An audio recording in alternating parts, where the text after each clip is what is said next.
All right, people. We are here once again to talk about a movie called The Wizard. It is I, the woke video head centrist, and I got Andrew Gamer Mindgasms here also. We both watched the movie, so we're gonna go ahead and have a discussion about the plot. And oh man, this It's is a, such a a movie of Academy its Award time. winning strength of movie right here. Yeah, so I guess what you would want to call this is Rain Man for kids, maybe. That's a good description, actually. Yeah. um, and it's kind of weird because of how lightly they treat some heavy subjects, especially surrounding the girl. But we'll talk about that as we go through this. And it's kind of crazy because I think the kids ended up being like traveling. It was like more than 10 days on their own. And you would imagine if this was the case, there'd be like a crazy ass police manhunt for these kids. And all it Mhm. is the dad and some, I guess, private investigator type of guy.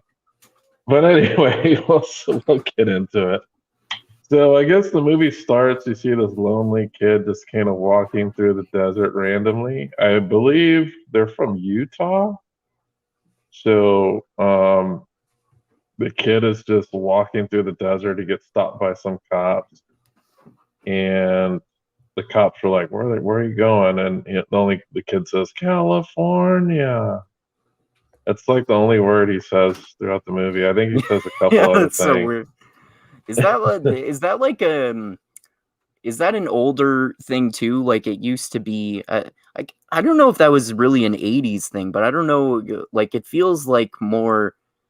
In more recent years, it's become less of a big thing in popular culture to go to the golden imaginary land, the golden magical land of California where everything is amazing.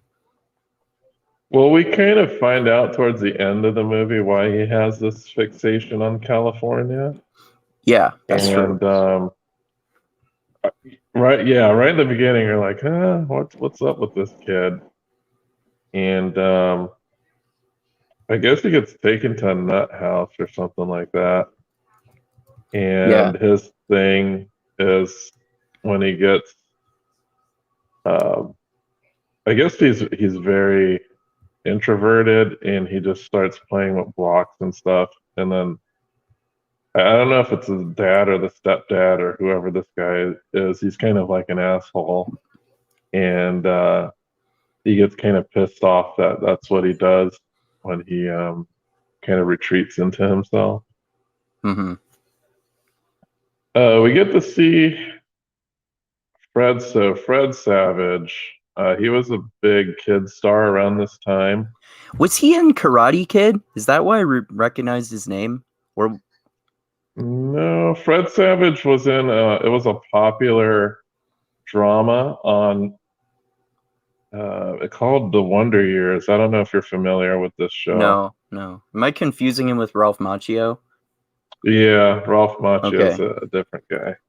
okay. Fred Savage, he's known for The Wonder Years. He also was in another movie with what's that guy's name?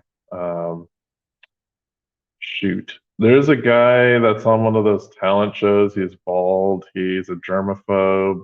Oh, Howie Mandel. Howie Mandel? Yeah, okay. Yeah, yeah. So he was in another movie with Howie Mandel about like a monster under a bed. Basically, Monster U. You know that movie by Pixar? Yeah, I think I've seen all of those movies. Yeah. Yeah. So Monster U is kind of, I would say, a ripoff of an earlier '80s movie called, I think it was called Little Monsters, but Oh, okay. it was Howie Mandel and Fred Savage. But yeah, he was kind of a big child actor at this time. One of the things that I've heard people complaining about this movie is that he and like the girl don't act their age at all. During the movie, they kind of act like adults, like if they were adults. Yeah. Well, another kind of 80s aspect of the movie is these three kids going across the country hitchhiking, and just no one questions why three kids are going around by themselves. Right. They do a lot of that. So Fred Savage, yeah, the in this movie, Little Monsters came out the same year as The Wizard. Okay.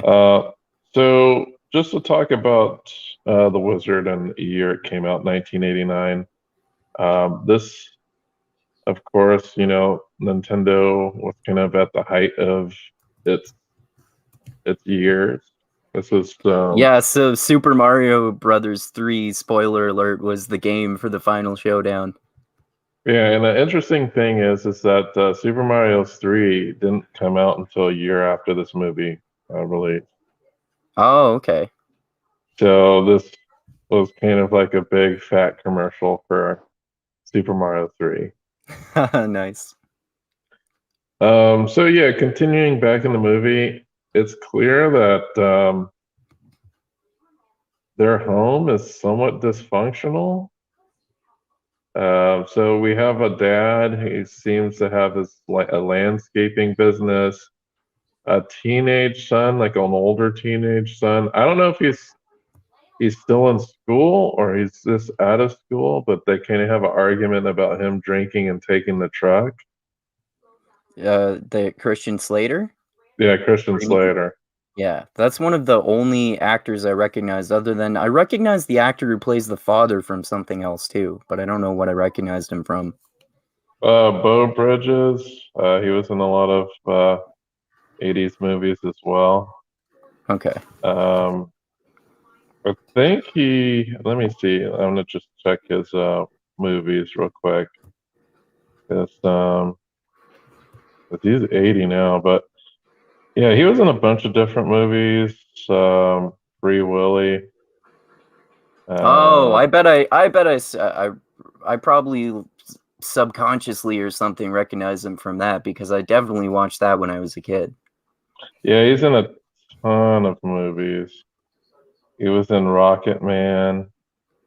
Yeah, his credits are pretty long.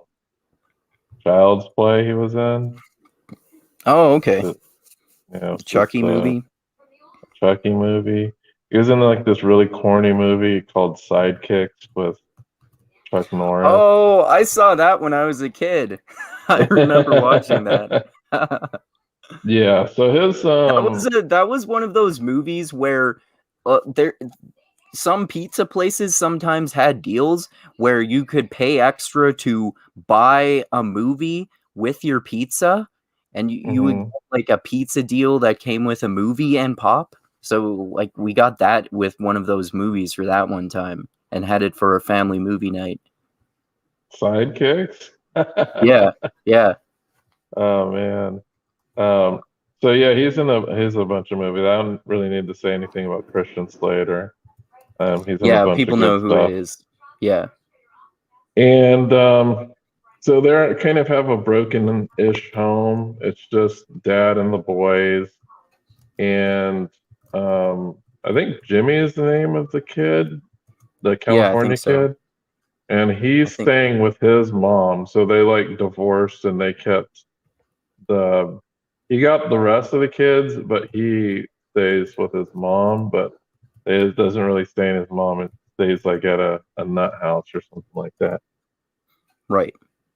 So it's like their half brother. So I know Fred Savage, he ends up breaking Jimmy out of this, I don't know what you want to call it, like a nut house, or he breaks him out. Security is extremely lax. There's like nobody there. He just walks in and grabs the kid. Fred Savage, the name of his character is Corey. Okay. So Corey takes Jimmy and they go on an adventure.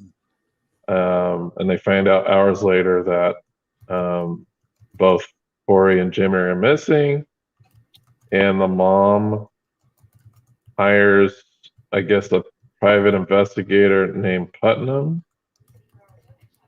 and Putnam does not want the dad to get involved in the search, but It's the that dad's like, guy. It's that guy who is that the guy who got hired to go and find the kid? yeah, his name is Putnam. Okay.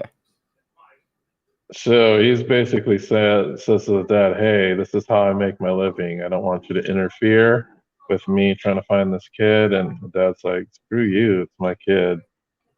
You're not going to stop me from trying to find him." Um, so the kids are hitchhiking. There's like a bakery truck that they jump into, and the kids disembark. And at some point, there's like a little montage where they take shelter in a phone booth. I don't know if you were living during the era of the phone booth or not. Yeah, I was living. Okay, so yeah, they I take didn't get my shelter. first I didn't get my first cell phone until I was a teenager. Okay, because I was using like phone booths up until like 1999. That sounds about right. Yeah, the year The Yeah, Matrix came out, because all the if getting I had needed to get a ride at school, I had to call using a freaking payphone yeah, makes sense. if I needed to be picked up or something. Um, so yeah, they hide out in the rainstorm, and they camp out at some place named Goblin Valley. Um, I don't even know why they call it that. I think it's like is this like a junkyard? No, it's not the junkyard yet, I don't think. But anyway, eventually they arrive at a bus station, and Jimmy plays Double Dragon while Corey goes up to the counter to try to buy a couple tickets to California. Yeah, And that's funny that they think they can get tickets to California with how much they have, $35 or so? I think they had like $27 or something like that. Okay. But even the amount that they quoted seemed pretty expensive. Um, because I swear I've gotten like a bus ticket from like Texas to California for like $70, and this was like in 2010s. Oh, okay. So I don't know why a bus ride from Utah, like two tickets would be like 100 something each. But anyway, he clearly doesn't have enough money. He only has $27, and they're asking for $226. We see cops showing up on the lookout for these kids, and Fred Savage or Corey goes to get his little brother and finds out that he got 50,000 in Double Dragon, whatever that means. Right. And during all this, a young girl is kind of spying on them and checking up on them, saying that they look a little suspicious. And then, in order to evade the cops, I think they go kind of like in this back room or basement at the bus station. And then the girl introduces herself. She says, "I'm Haley. If you don't tell me what you're doing, I'm going to scream." That's like, Right. Yeah, that's such a like girl thing that maybe that's more of an 80s thing too. I'm going to yeah. scream to let everyone know that you're here. So I guess they kind of explain themselves a little bit. And Corey says, um, basically that, hey, I'll bet you for, I think she had like 2 tickets to go somewhere. She's like, Right. oh, I'll bet you for these tickets if you can beat my brother at Double Dragon. So they go and she tries to get the high score, but Jimmy ends up winning. But he snatches the tickets. They get in an argument about the bet. And then as they're arguing, the bus leaves. So moot point, tickets are no longer valid anymore. So I guess they cut to like the dad and the brother in the pickup truck in pursuit. Dad's eating some donuts. And he's just not watching what the fuck he's doing. And he like hits the guardrail.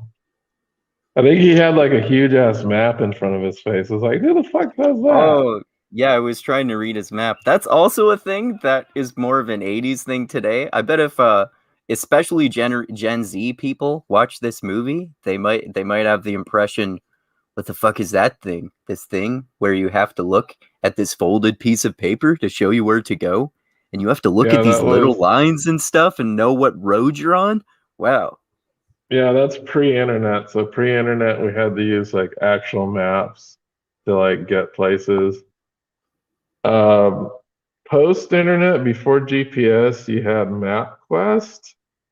So you would go to MapQuest and then it would tell you which streets to turn on and everything, and you would print that out and then you would take that with you if you're going like on a road trip or you're going somewhere you didn't particularly know how to get to. So this is like pre-internet, pre-MapQuest. You gotta like, but this is like you do not do this while you're driving. Typically, you already map out where you're gonna go, and you kind of write the directions on a piece of paper. You're not gonna open a big ass map while you're driving and trying to figure out like where to go. This doesn't make sense. Right. I can't remember at any time like my parents opening a big ass map trying to figure out where to go. Yeah, I know. Me neither. So they cut back to Jimmy and he's playing Ninja Gaiden, and then Haley calls him a wizard. This is kind of where we hear the first term of he being referred to as the wizard. And then quote, I have a quote here. And her quote is, if he can beat me, why can't he beat any old video head? I never heard this term ever growing up. Nobody was Oh, ever really? called a video head. No. Oh, okay. That the video head wasn't a thing. I think this was a concocted term for this movie. Okay. Yeah. There's no such thing. I'm trying to think of what someone that liked video games was called in the 80s. It definitely wasn't a video head, but it wasn't a gamer. But there wasn't a term for it at that point in time. You were just somebody that liked to play video games. There wasn't like, oh, there's a video head over there or a gamer. It's just like, oh, that person likes to play games. It wasn't a term yet. As far as I was concerned, I'd never heard any term. So at this point, Haley kind of proposes, hey, there's this big ass competition called Video Armageddon. Let's see if we can enter Jimmy into it and win like a shitload of money. You know, so that he doesn't have to be put in a home. Right. So they make out a deal. Corey says, hey, if you can get us to California, you know, we'll split the money with you. So we get Putnam again. He shows up at a diner. And while the dad and the son are getting a meal, Putnam starts to sabotage the truck. And while he's in the process of popping the tires, the dad jumps out and This starts is a really smashing. violent. This is a really violent confrontation that happens between them, and no one really seems to notice or care. Well, there's a couple different violent confrontations. So in this Yeah. confrontation, the dad takes a shovel and starts bashing on his car. So Hmm. he smashes, I think, his lights, his rear view, no, his side mirrors. Um, and I think at the end he tries to throw the shovel like a javelin at the car as it's speeding away, but the shovel misses. Um, and we cut back to the kids, and they're getting some type of ride in a pickup truck with a bed full of cows. Haley explains how her dad is a trucker that lives in Reno, and her mom was a showgirl and packed it in, whatever that means. I guess retired. Uh, and then I'm just like thinking, like, what the hell? Why is this girl traveling by herself? And she's talking about her showgirl mom and trucker dad. She's got to have something weird going on if she's just randomly like traveling in such a case. So the kids are counting their money, and the driver sees the money in the rear view mirror. And then the driver pulls over and basically mugs the kids. Like, man, are these freaking they're hurting for money that bad? I can imagine it's not that much money that they're holding here, but they basically kick the kids off the truck and steal their money. Hmm. Cow farmers do this. um, so in the next scene, we see Christian Slater playing Mario 2. The truck is in at a garage getting fixed. And at this point, I do remember this terminology. The dad calls the Nintendo a game machine. I remember hearing my parents say that when I was a kid, like my mom, Yeah, about yeah. my So that was, N64. yeah, they would call it a game machine. I remember that as well. Adults called the Yeah, video game consoles game machines. yeah. So that was true. Uh, so the kids do catch a ride on another truck. Um, and Haley wants more money and know that Corey had held out $4 in his sock or something like that. So they try to do a hustle at this little diner. There's like two middle-aged guys in like business suits playing some type of arcade game. And they set Jimmy up to hustle them to get some money. And after they hustle these businessmen, they find a junkyard to camp out at the night. And like Haley claims that she learned how to hustle people from her dad and how to find places to sleep. So I'm like, what's going on with her dad where he's a truck driver and then he looks for junkyards to like go to sleep at. So we're like, huh, her background is a little sketchy here. Like I'm either thinking she's either lying or something. The thing is, we never get to see any of her parents throughout this whole film. Hmm. So her background remains questionable up until the end of this movie. Uh, so Corey puts on a skull mask, and then Haley knocks him out with one punch. Yeah. So they total the amount of money they have so far. They have $47.12. Um, and they kind of start training Jimmy for the event. One of the ways that they train him is they buy quote Power magazines. I guess they probably couldn't say, I don't know. Could they have said Nintendo Power? I'm trying to think if the word Nintendo was ever uttered during this movie. I don't recall hearing it, but I wasn't really Yeah. paying attention for it.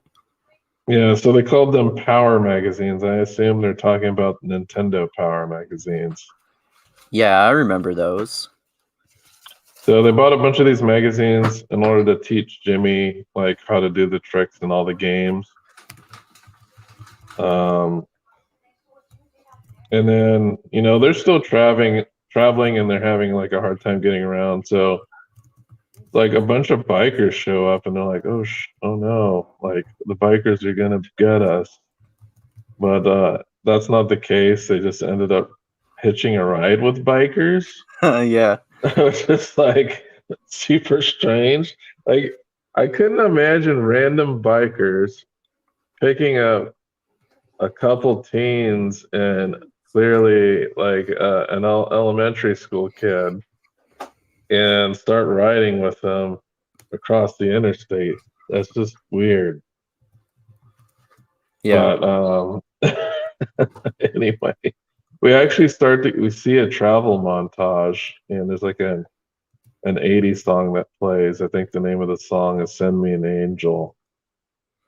Is that the one that sounds like super 80s and like synthesizer-y or something? Yeah. It's a classic 80s What? montage. Yeah. Yeah. That's a very distinct 80s sound in 80s songs. Lots of synthesizer. Yeah, lots of rock, guitar, and synthesizer. Very, Yeah. very 80s. Yeah. So we get like this travel montage, and I think during the montage they show like the Volkswagen Bug converted into like a huge spider. Okay. And then they're in the back of the truck with natives, or what do you want to call them? I guess in Canada they call them First Nations people. What do they call them in Canada? Or native or indigenous. Or yeah, so I kind of just use native or indigenous interchangeably, and no one really seems to mind. yeah, so there's some natives that they're riding in the back of a truck with, and they stop at another diner. So there's a lot of diners that they stop off at. Yeah. This is basically a road trip movie. Like there's just constant diners. So they stop at a diner and there's like some teens there playing some arcade game called F1 Dream. And they swindle them. Well, I wouldn't call it swindling. It's just they hustle them. And the teens call like Jimmy a cyborg. And I also remember they were like playing New Kids on the Block at this diner. Which is like a boy band from the 80s. Right. Is that Marky Mark? Was Marky Mark in New Kids on the Block? No, Marky Mark was in Marky Mark. I thought he was in New Kids on the Block or like some boy band thing like that. Wasn't he? He was in a boy band, but I don't think it was New Kids on the Block. Let me see who was in New Kids on the Block. New Kids on the Block. Maybe he was in it. Let me check. Members. Yeah, Mark Wahlberg was briefly on part of New Kids on. Yeah, before he became Marky Mark. Oh, okay. I thought he was Marky Mark when he was in New Kids on the Block. Okay. Oh wait, he and his brother were both in it. Yeah, that's how they both got their start. Is it Donnie Wahlberg? Yeah, both of them were in New Kids on the Block. Oh, okay. Oh yeah, you're right. They're New Kids on the Block. He's in New Kids on the Block. Okay. But there's a lot of New Kids on the Block music in this. It plays as background, not as part of the score. So it's usually a song playing in the background at a diner or something. Right. So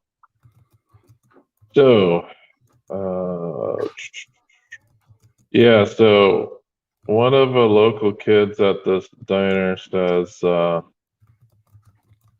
Jimmy will never beat Lucas.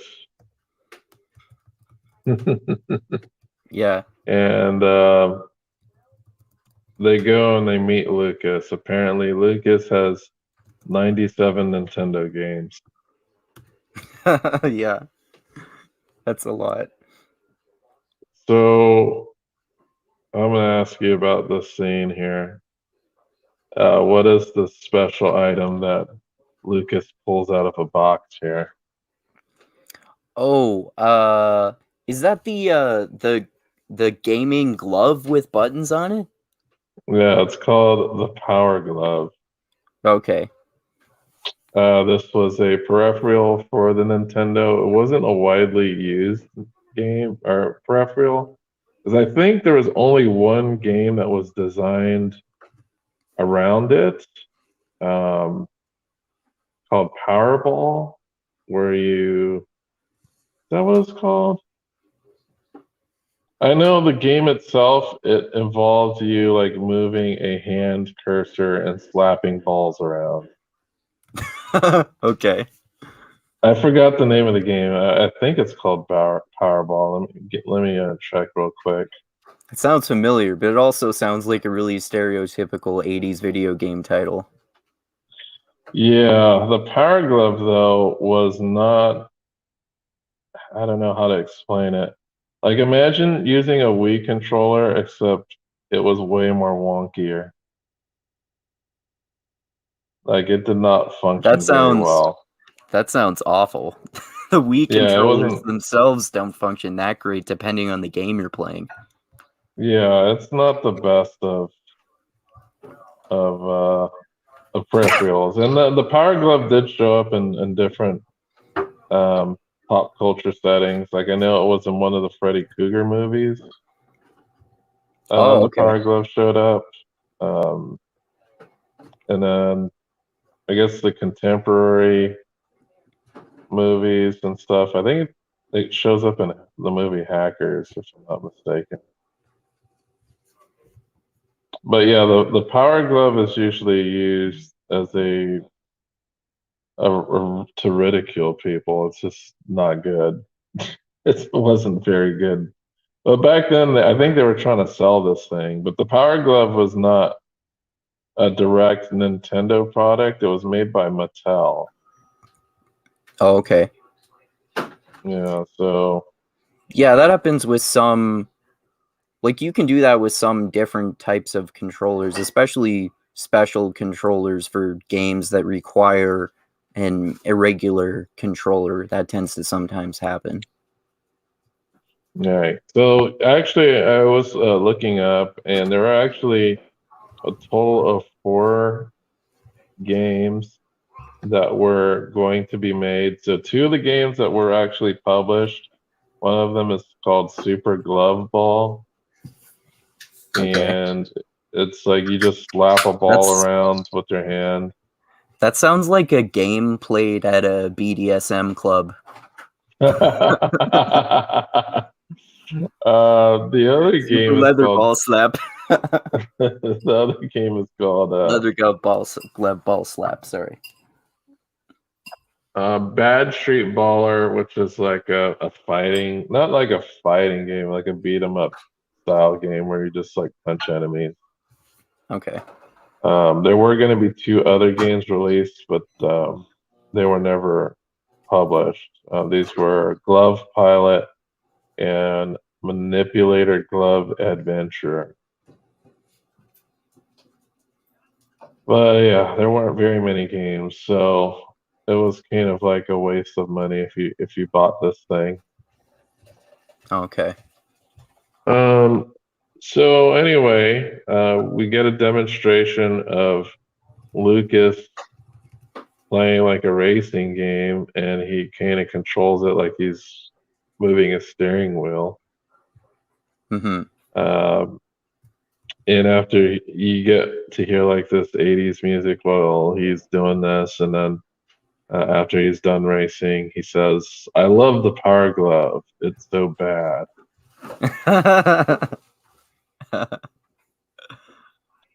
And Lucas That's seems to like have one his of those lines in the movie that's so cheesy that it's funny.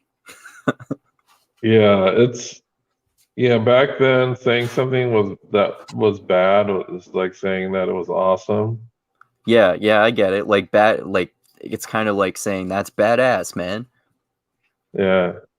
Yeah, it's kind of evolved into badass. But Yeah. back then you couldn't put ass at the end of it.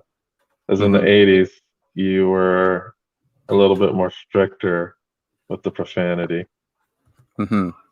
Like you would not be able to put badass on network television without getting in trouble. Right. Or getting it bleeped. Yeah. So it looks like Lucas has his eye for um, Haley, and then in defense of Haley, Corey says, "Just keep your power gloves off her." That's funny. So it's time for Jimmy to kind of demonstrate his skills, but he just walks off kind of awkwardly, and that ends that scene. And then we get a really weird and awkward scene where Nick, who is Christian Slater's character, is sleeping with his dad, like in a bed in a motel room. Right. And Nick starts to have like this talk with his dad, saying that he's glad that to be able to spend quality time with him, which is weird because they're like on well, I can't call it a manhunt. They're on a boy hunt for these kids, and they consider this quality time. Like if this were a movie made today, the scene would make zero sense. Nobody would call searching for your lost children across the country quality time. This Well, yeah. I don't know, it's just maybe an 80s thing. It's just like too happy and peppy for its own good. Yeah. And then they kind of reminisce about a previous road trip that they had to California. The dad actually just kind of blows him off, and Nick gets mad and he takes the Nintendo out, explains that he fixed it, and starts playing Teenage Mutant Ninja Turtles, which was kind of like a notoriously bad game. It wasn't horrible, but it didn't match the show or the movie very closely. Okay. Like you just fought like I really liked the movies and the show when I was a kid, but I don't think I ever played any video game of it. yeah, the game was ridiculously hard and frustrating. At least that's what I remember it being. Uh, so next scene, we see that the dad woke up early and he's like really into the Nintendo. And he's like, "Oh, I just beat the Mecha Turtle at the end of level 3." I actually did some research and I was like, "Oh, that's a thing." Oh, So the really? Wow. boss, yeah, I just wanted to see if what he They was didn't saying just was make it up. correct. Wow, that's No, cool. no, it's like actual, yeah, the third boss is a Mecha Turtle. So I was like, oh, they're making shit up. I guess they are doing the research here. That's good. So next thing we see the kids at a drive-in theater. Jimmy's kind of like in his weird autistic mode where he's building stuff out of popcorn containers. Corey gets pissed off and he like slaps them away. Like, and then Haley thinks Jimmy is jealous because Corey tried to protect her from Lucas. Um, and Haley is upset because she feels like she's being brushed aside. Um, I guess she believes what he said was like bullshit or whatever. Anyway, while they're having these arguments, some evil teens that they had hustled earlier show up in a truck. Corey gets bitch slapped by one of the teens, and they open Jimmy's lunchbox, and the teens steal their money. We find out that inside Jimmy's lunchbox are pictures of his sister, and we kind of get a little bit of backstory about what's going on with Jimmy. So I don't know. This backstory was a little confusing to me. I didn't quite track it, but basically, from what I understand, is the sister like jumped into a river and she drowned. Apparently, Jimmy, instead of trying to rescue her, just kind of watched. And this was all while Nick was supposed to be watching them. Right. And after this moment, like that's when the family kind of fell apart. I'm assuming they probably got divorced and the family kind of got split up at that point. Corey mentions that he wants to quit and go back. Haley thinks that his attitude sucks, and she says that she doesn't like him anymore, implying that she did like him at some point. But Jimmy says that he doesn't want to quit. He wants to go to California. So they all, agree to continue to go on. Another diner, another goddamn diner. Putnam is at a diner and he sees some kid playing pinball, and he's asking about the missing kids, and he describes one of the missing kids as a mental case. I assume that he's talking about Jimmy here. And then the kid straight up insults Putnam. At this point, the dad sees Putnam as he's leaving, and he straight up smashes his truck into his car, which I thought was kind of nuts. I forgot they kind of did stuff like this in the 80s. I'm not saying like in real life, I'm saying in movies. There was a lot of cars wrecking in 80s movies. But Putnam backs his car into their truck and kind of totals it. So they're out of commission. I also forgot to mention a lot of these hitchhiking scenes, the kids will just be randomly sitting in a truck bed. Mm-hmm. And this was actually legal to do back then. I don't think you can actually do this anymore on public roads. I noticed that happening a lot throughout the movie. Like, there's one part where Christian Slater is doing that in, I think, in his dad's truck too. Yeah, this was actually illegal. I remember I used to do this all the time in the 80s, and it wasn't until like the later 80s where it started being illegal, but people still did it. So what you would do is lay down in the back of the truck instead of sit like with your back against the window. You just lay down so nobody could see you if you're in the back of a truck. Okay. Yeah, I remember going to like road trips in the back of a truck like that. Oh wow, man, that would suck, especially if it rains or snows. Yeah, I can't say that it ever had rained or snowed or anything like that on any of these road trips, as most of them were during the summer, and there weren't any like in California. You don't really have to worry too much during the summer about raining, but yeah, it was a common thing to do. So anyway, so the kids are in the back of another truck in that fashion that I described, and they arrive in Reno. And then in Reno, they run into a very large black man named Spanky. Yeah, Spanky the trucker. That's like one of the cheesiest parts of the movie.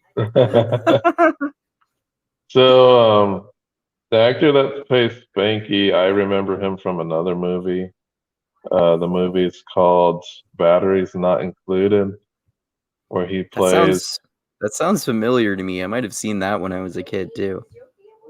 Yeah, Batteries Not Included. It's about like these aliens, like robot aliens, and Spanky's character, I think, is somebody who's either mentally incapacitated, because back then you would just use the R word in the 80s, and that, or he has some type of like severe autism or something. But yeah, it's the same guy. He's playing a different character though. So Spanky is there to help Haley make bets on her behalf. I think on a craps table. Um, and after she wins a bunch of money, she just gives him $10 out of all that. And now that they have a bunch of money, they're going to use it for more training. So Haley calls a video game tip line call center. Is that a Yes, real thing? Yeah, these things existed in the 80s. Oh wow. Yeah, you would have to call them and you would pay. It's like the opposite of toll free. You call them and they like charge you by the minute. Okay.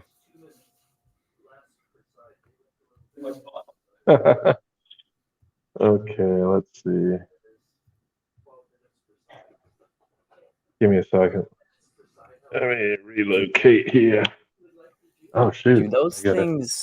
Do those things happen online mostly now? Like does the same sort of thing happen where people bet on video games online? Like I know lots of people game and get paid to game on to stream gaming on Twitch, right? Well, I guess you could say Twitch would be the avenue for playing games for money, streaming, making content. I don't know if there's betting sites for like esports. I assume that there are. But the legality of those probably depends on what state you're in. Okay. Let's take a look. Let's see. Give me a second. I just gotta type out a quick message real quick. I guess like it's interesting too that they're going to a video game tournament and this is seen as such a rare thing for the time, especially, and there are more of those now, of course, like a similar example is Twitch that we were just talking about, and people can go to video game tournaments and become professional gamers and earn tons of money if they're good enough nowadays. Yeah, I don't even remember video game contests like that back in those days. I think there were, but there weren't like something that happened all the time. They definitely weren't televised. So yeah, there probably were, but very rare. Okay. So yeah, those video game tip lines did exist. And she asked him specifically about a game, and the game is called Simon's Quest. Do you want to know? So Simon's Quest is the second Castlevania game. Oh, okay. Simon is Trevor son, I think. Oh, okay. But anyway, so we see Jimmy practicing like with various games. He's on like the Teenage Mutant Ninja Turtles water level, which is the most horrible level in that game. We see him on Airman stage and Mega Man 2. Like, basically, I know all this shit by looking at it. I didn't have to look any of it up. It's just, this is all shit I played when I was a kid. Right. And then they played some arcade game named Chinagate. I had to look that up. I was like, what the fuck is this? Such a weird looking game. That was a real one too? Yeah, all those games that they play are real games. Okay. So there's just kind of a montage of various games being played. So we got Metroid, RC Pro-Am, Contra, Mario 2, and then also a montage showing like the guy at the helpline, like getting stacks and stacks of folders with tips for Haley so that Jimmy can do well at these games. Man, that would have been so much easier nowadays too. You could just look online. Tips for this game, tips for that game. Yeah. And it shows Jimmy playing Contra. And I'm like questioning his actual like gaming credibility because he dies on the first boss. I'm like, dies on the first boss of Contra. The kid can't be that good. What's Contra? I've never heard of that one before. Contra is the game where it's a guy with a gun and it's a side-scrolling game, and you just kind of shoot guys on the screen. Oh, okay. The opening screen, like when you start the game, at least on the box of the cover art for that game shows a wannabe Schwarzenegger and a wannabe Stallone on the cover. Okay. And then it has a xenomorph in the background. They were trying to capitalize on aliens, basically. Oh, Aliens and 80s action movies. Okay. Well, the second Aliens is one of those, basically. Right. Yeah, they played more of that Teenage Mutant Ninja Turtles and F1 Dream and some other games. And then we cut back to Putnam. And Putnam checks in with Miss Bateman. I guess that's Jimmy's mom.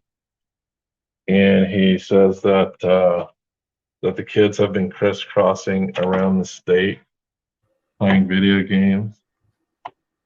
While he's on the phone, Sam and Nick show up in their truck. Is that Patrick? Was that Patrick Bateman's mom too? I hope not. No, not that. Bateman is Miss Bateman is Jimmy's mom. Yeah, I know. I was just making a terrible joke. Yeah, not the psychopath. Yeah. Dude. But Sam and Nick show up in their truck. Apparently it's functioning again. And still works. Great. Nick sees like an evil teen. Well, one of the evil teens that slapped the shit out of Corey with his brother's hat on. And the teen says, "I got it from a moron." I was like, "Damn, that's pretty cool." So in this diner, Lucas is also randomly sitting at this diner. Also, he tells the parents that they were going to LA to enter this video game competition. So while they were at this diner, their truck gets towed by Putnam. So they're constantly running into this guy, and he's causing them problems.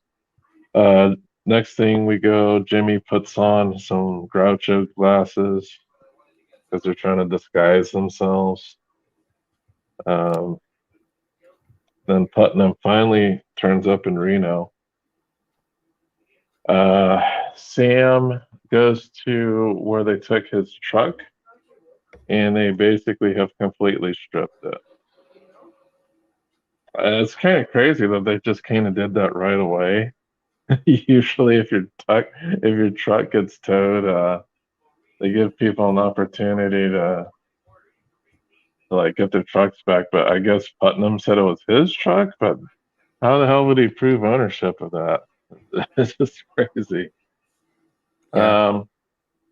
But Putnam's car is in some pretty bad shape too. So when he's in Reno, his car's just like smoking, and he goes looking for the kids in one of these casinos. Um, so Putnam makes some inquiries out by the pool. Apparently, there's just some random old dude in a Speedo there. I was like, what the fuck? That's kind of weird. Do you remember this scene? Where Uh, he's like at a cabana next to a pool, talking to like the person at the bar, and then standing right next to him is an old guy with a Speedo on.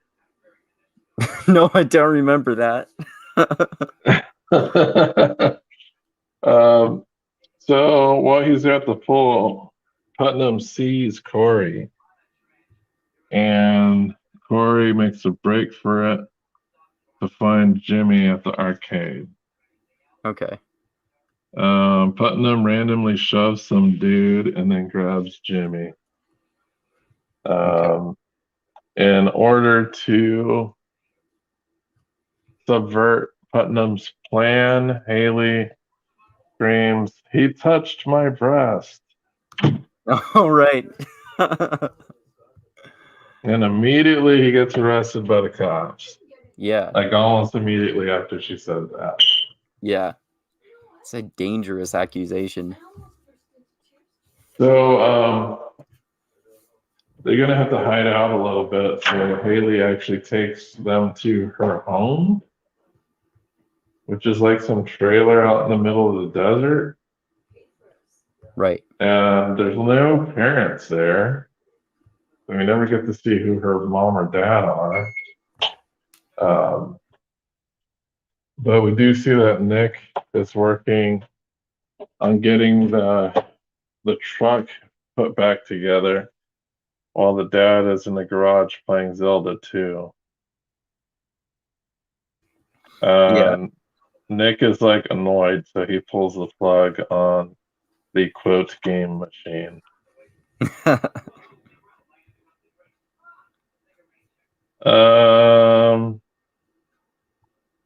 So next thing that happens, Corey equates Haley's house to some situation in a Zelda game. Right. Haley mentions that she's ashamed of her trailer, and I think she alludes that her mom has like a gambling problem or something. Yeah, it kind of sounds that way from what I remember, but do we remember correctly that it sounds kind of vague in that way?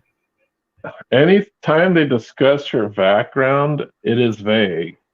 They do not get into any real details about her background. Okay. I know Corey, because Corey says that her house is like a situation in Zelda. Haley says that's sexist. Oh, right. They banter on, and then Corey goes in for a kiss, and he gets rejected. Yeah. He suggests that she's a lesbo, Yeah. and in defiance of that, she kisses him to prove that she's not a lesbo or whatever. Yeah, that's kind of worked out for him anyway, didn't it? Yeah, the accusation of a lesbian worked. Yep. So Putnam, he gets some info on a payphone because there's no such thing as the internet at this time. Or cell phones. So he says, quote, "She said I touched her breast. She ain't have any breasts."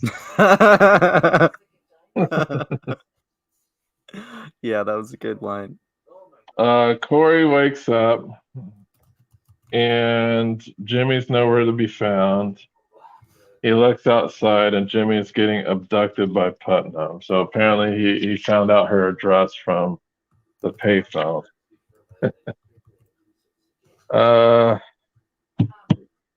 So they have to Putnam's driving off with Jimmy. He tells Jimmy, "You made me some money today, Space Case. Right. Do what your Uncle Putnam tells you."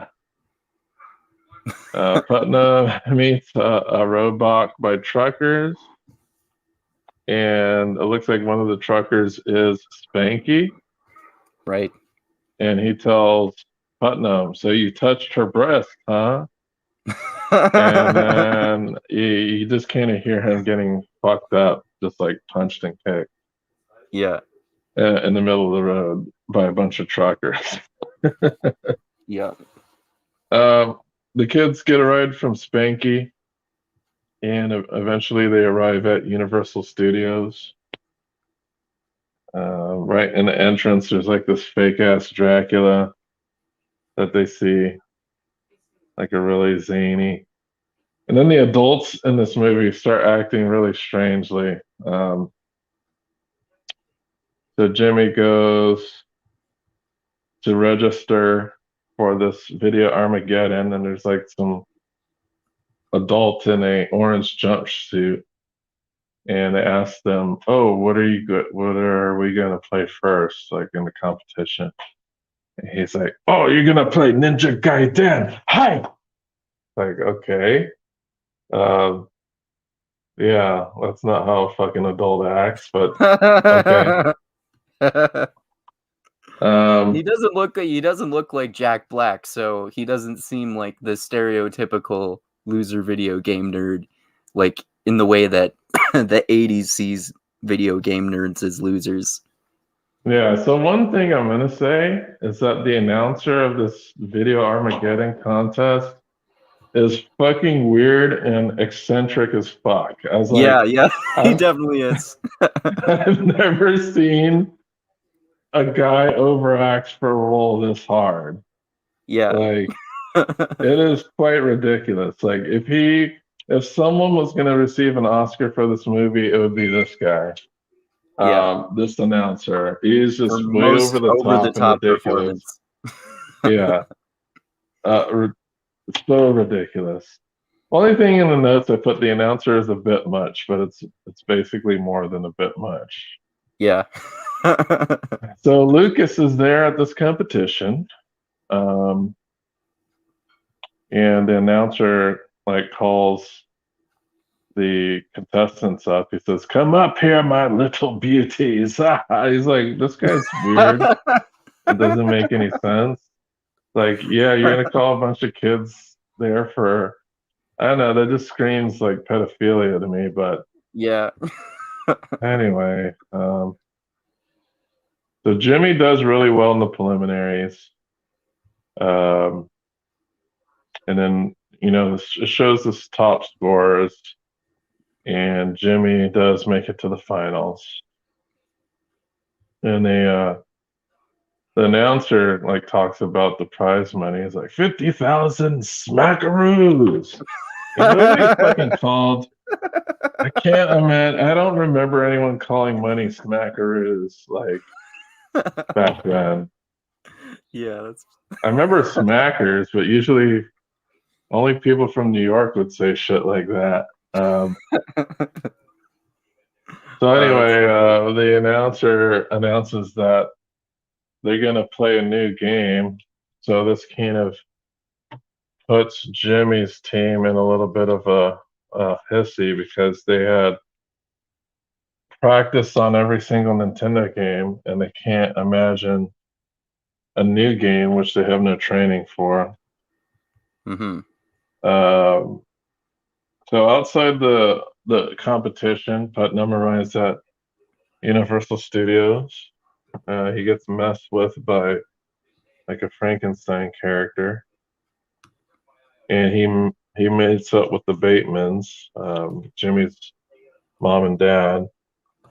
And Putnam assures the Batemans that their son Jimmy is there at Universal Studios.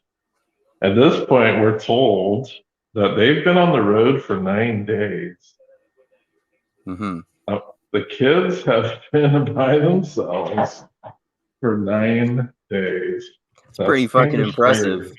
Yeah, yeah. I wonder what Jonathan Haidt would say. It's like, yeah, that's how you make kids Yeah, anti-fragile yeah, by letting them travel by themselves for like 9 days. That's pretty crazy.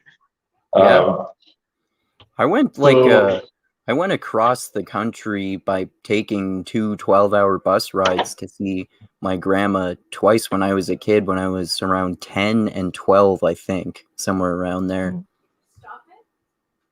yeah, so I don't know. I don't think I've ever traveled extensively by myself as a kid. Not like by vehicle. Like like if I took a bus, it was probably to school or something, or to a friend's house that didn't live that close, but not to like another city or state. So while Putnam is talking to Jimmy's parents, Lucas spots Putnam, and I have no idea why he would know what Putnam looks like, what his purpose was. I guess he overheard their conversation. But even Mhm. then, it wasn't that like Lucas was that close to them. But anyway, Lucas cuts in and he points Jimmy out to his parents in Putnam. Also, note that Toby Maguire is part of Lucas's crew. Oh, I didn't notice that. Yeah, there's a young Toby Maguire. I think this is his first movie, but Oh, okay. yeah, you can look it up. I think he has a mullet, if I'm not mistaken. Oh, okay. So Putnam gives chase. Sam and Nick also show up, and they spot the kids getting on the tram. So the kids jump on the Universal Studios tour tram, and the first exhibit they enter is a King Kong exhibit. Um, while they're on this tram, Putnam and both the Sam and Nick are trying to get to the kids, and during that, I think Putnam punches Sam, and then the tour guide is like really frustrated, and he's like, "Sit down and have fun, damn it!"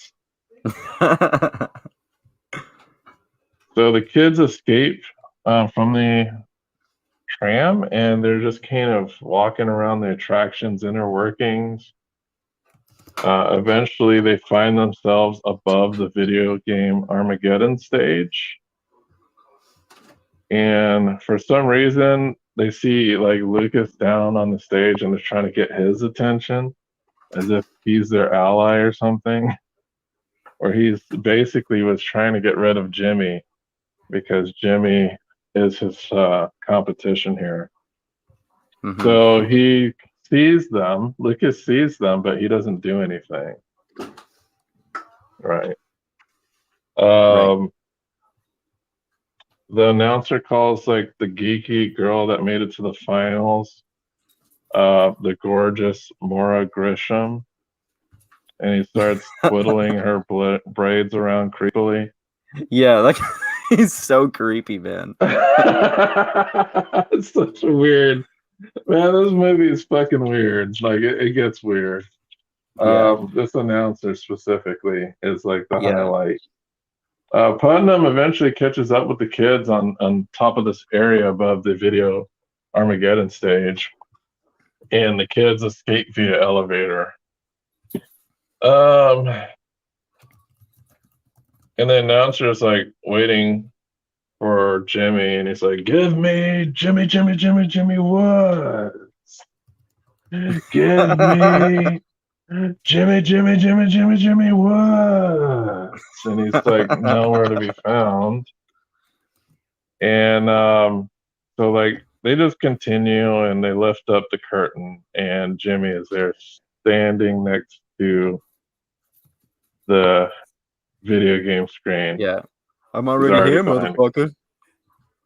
And then everybody takes their places, and the announcer says, "I give you video Armageddon." and Super Mario Brothers 3. And then this is basically if you're a kid in the theater, this is where the theater is like, oh shit, and screaming because we didn't know about this fucking game yet. I did go to Right. the theaters to see this when it came out Right. as a Okay. kid. It came out the year I was born, so I did Yeah, not I go to think any movies. yeah, this came out in '89, so I was probably like 8 years old when this came out. So yeah, Super Mario Brothers 3. Everybody was freaking out. I remember like at school the next day, everyone was just talking about this movie and Mario 3. Oh wow. Um, so the parents actually show up in the crowd and they're there not to try to get Jimmy, but to cheer him on. So both Sam and Nick and the Batemans are there. So during the competition, all right, so there's a bunch of stuff thrown out during the competition, which would be impossible for anybody to know since this is a game that nobody's supposedly played. So Okay. Corey tells Jimmy to find a warp, right? He wouldn't fucking know that. Oh, we wouldn't? Jimmy, yeah, and then no, because this game hasn't come out yet. Oh yeah, that's a good point. I didn't even realize that. There wasn't stuff like there wasn't any similar stuff that they were suggesting to him that are just techniques that you use throughout the previous Mario Brothers games. Dude, like Mario 3 is so different from the first two that almost nothing would apply. Oh, okay. I didn't realize that. Yeah, Mario 3 is so different. Mario 2 isn't even a Mario game. It's a rebranded, and all they did is they took some other game that came out in Japan and put Mario on it. So it's not even Okay. an actual Mario game. Okay. And Mario 1 and 3 just look super different. Okay. Yeah, there's no way they would have been able to know this. But actually we do see Jimmy kind of repeatedly dying over and over again. I know he gets killed by like a boomerang brother and then like by a flying Goomba. And we see that the other contestants are like ahead of him. I know somebody says, "Oh, they beat World 2," and they use basically incorrect terminology, as that nobody gets to World 2 in this competition. So Jimmy gets Oh, it's weird that there's that inconsistency where you said they were making proper detailed video game references before, but they're clearly not during the tournament. well, I guess they can't because this is a game that's not even released yet. Do you think some of it might have been just guessing about some of it and guessing that some stuff that was in the previous two games would end up in the third? Is that some of the stuff that they're suggesting, stuff that you would do in the previous games? Well, the previous games don't even have a world map. This game Oh, does. okay. Oh, so it's Uh, just like totally irrelevant by the sound of it then. yeah. Oh, okay. Like what they meant to say is World 1, 2, but not Okay. World 2. World 2 is a completely different level, but so Jimmy gets like they do like a little matching mini game. Jimmy gets a couple like extra lives, and then he does the thing that kind of puts him ahead of the game, where he finds a secret inside of a castle, which is like a magic flute. Um, this is actually a legit secret from the game. So Okay. any of the kids that were watching who had seen this movie, if they had retained this information, which I did, you would know that this secret exists when you finally get to play Mario 3. Right. Okay. So what it does is it gives you the secret is for a magic flute, and the magic flute allows you to warp to levels 2 through 4. So you can select the world 2, world 3, or world 4. Jimmy selects world 4, which is Giant Land, and you can obviously see that when he selects it, like all the enemies are gigantic. Haley tells Jimmy to use the flute so he can warp. Like, here's another inconsistency. How the fuck is she gonna know? It's not like anybody knows what that game is or what that thing does. Apparently, she does. I wrote in my notes, how does she know this? Question mark, question mark, question mark. Oh, yeah. So Mora, the beautiful Mora, she dies and basically is no longer, and she's in the competition, but she's no longer like even in the. She's She not like lost. in the competition. She's basically lost. Right. Because it seems like every time you die in this competition, your score like goes to 0. It seems like. So anyway, Jimmy is trailing behind Lucas, and what happens is Jimmy grabs the star and he pulls ahead and wins the competition. When the announcer announces the winner, he nearly throws a clipboard and hits Mora with it. This man is very eccentric. Yeah. So, yay, Jimmy wins the competition.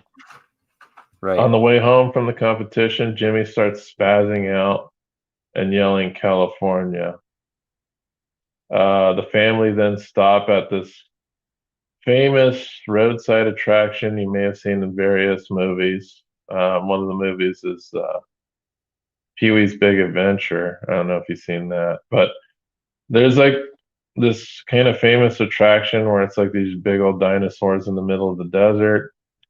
They stop the car and Jimmy runs into one of these dinosaurs, and it looks like the inside of the dinosaur is like a gift shop.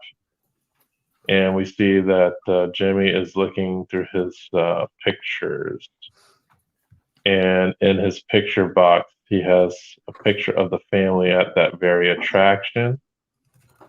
And every time you hear him say California, this is actually what he meant. And he leaves the pictures at this attraction. I don't know if this cures his mental illness or not, but the mother tells Sam, the dad, to take the boys home. So I guess she's releasing custody of Jimmy, I guess. Apparently Haley's still with them at this time. I don't know if she's like an adopted part of the family or what the fuck is going on here. But yeah, that's the end of the movie. I have no idea. Like, I wish they would have resolved the Haley situation, but they don't. So I have what's going on with that girl. They just kind of introduce her that she has some weird fucked up background at home, and they never resolve it. Yeah. So I don't know if she's going off to live with this family or what the fuck's going on. Yeah. They're really not clear about it, like you said. Yeah, because I was trying to research, like, why was she mixed up on all this? A lot of people say, oh, that she's a runaway, but they never really kind of say that she's a runaway in this movie. I guess they kind of imply it, but even if she is a runaway, we have no idea why she's running away. Right. The only thing we know about her family that her mom is possibly a gambler, and the dad, who is a trucker, is possibly a a drifter or some type of vagabond of some sort that sleeps in junkyards occasionally. I have no clue, man. I have no clue. So yeah, I don't know if that cured Jimmy's autism, but there you go. That is the end of the movie. So let's talk about it. What do you think about this movie's depiction of mental illness? It's I think the depiction of mental illness it's okay actually. Like it just that that if there's anything I like about the movie, it's that it just shows that this kid is mostly just socially awkward and he excels at some things or like one thing in particular, which is video games. So someone with autism, if it is autism, which it seems like it is, it doesn't necessarily mean that they have to be like an outcast from society or anything like that. Yeah, so from what I don't think it's autism because they can't try to explain that some trauma happened and he's been like that ever since that trauma. Okay. So he wasn't like born with an autistic condition. It's like it's basically reflected as a type of autism, but I don't think he has like autism. Yeah, I just like he just seems socially awkward, like to the point that he could have some sort of disorder like that. That's true. I wouldn't really say he seems like he actually has autism either necessarily. Well, he certainly acts as though he has it, right? Yeah. But they try to explain it so that it's not autism. Right. I think space case. There's a bunch of terms that you hear throughout the movie by antagonistic characters describing his condition in various ways. I think the worst was like moron. Yeah. I was like, wow, kids in the 80s, man, they weren't. Yeah. They were pretty harsh. One of the things I thought that was really weird about this movie is just like a lot of familial dysfunction in the movie, but it's not isn't depicted as that big of a deal. Yeah, it's kind of more normalized.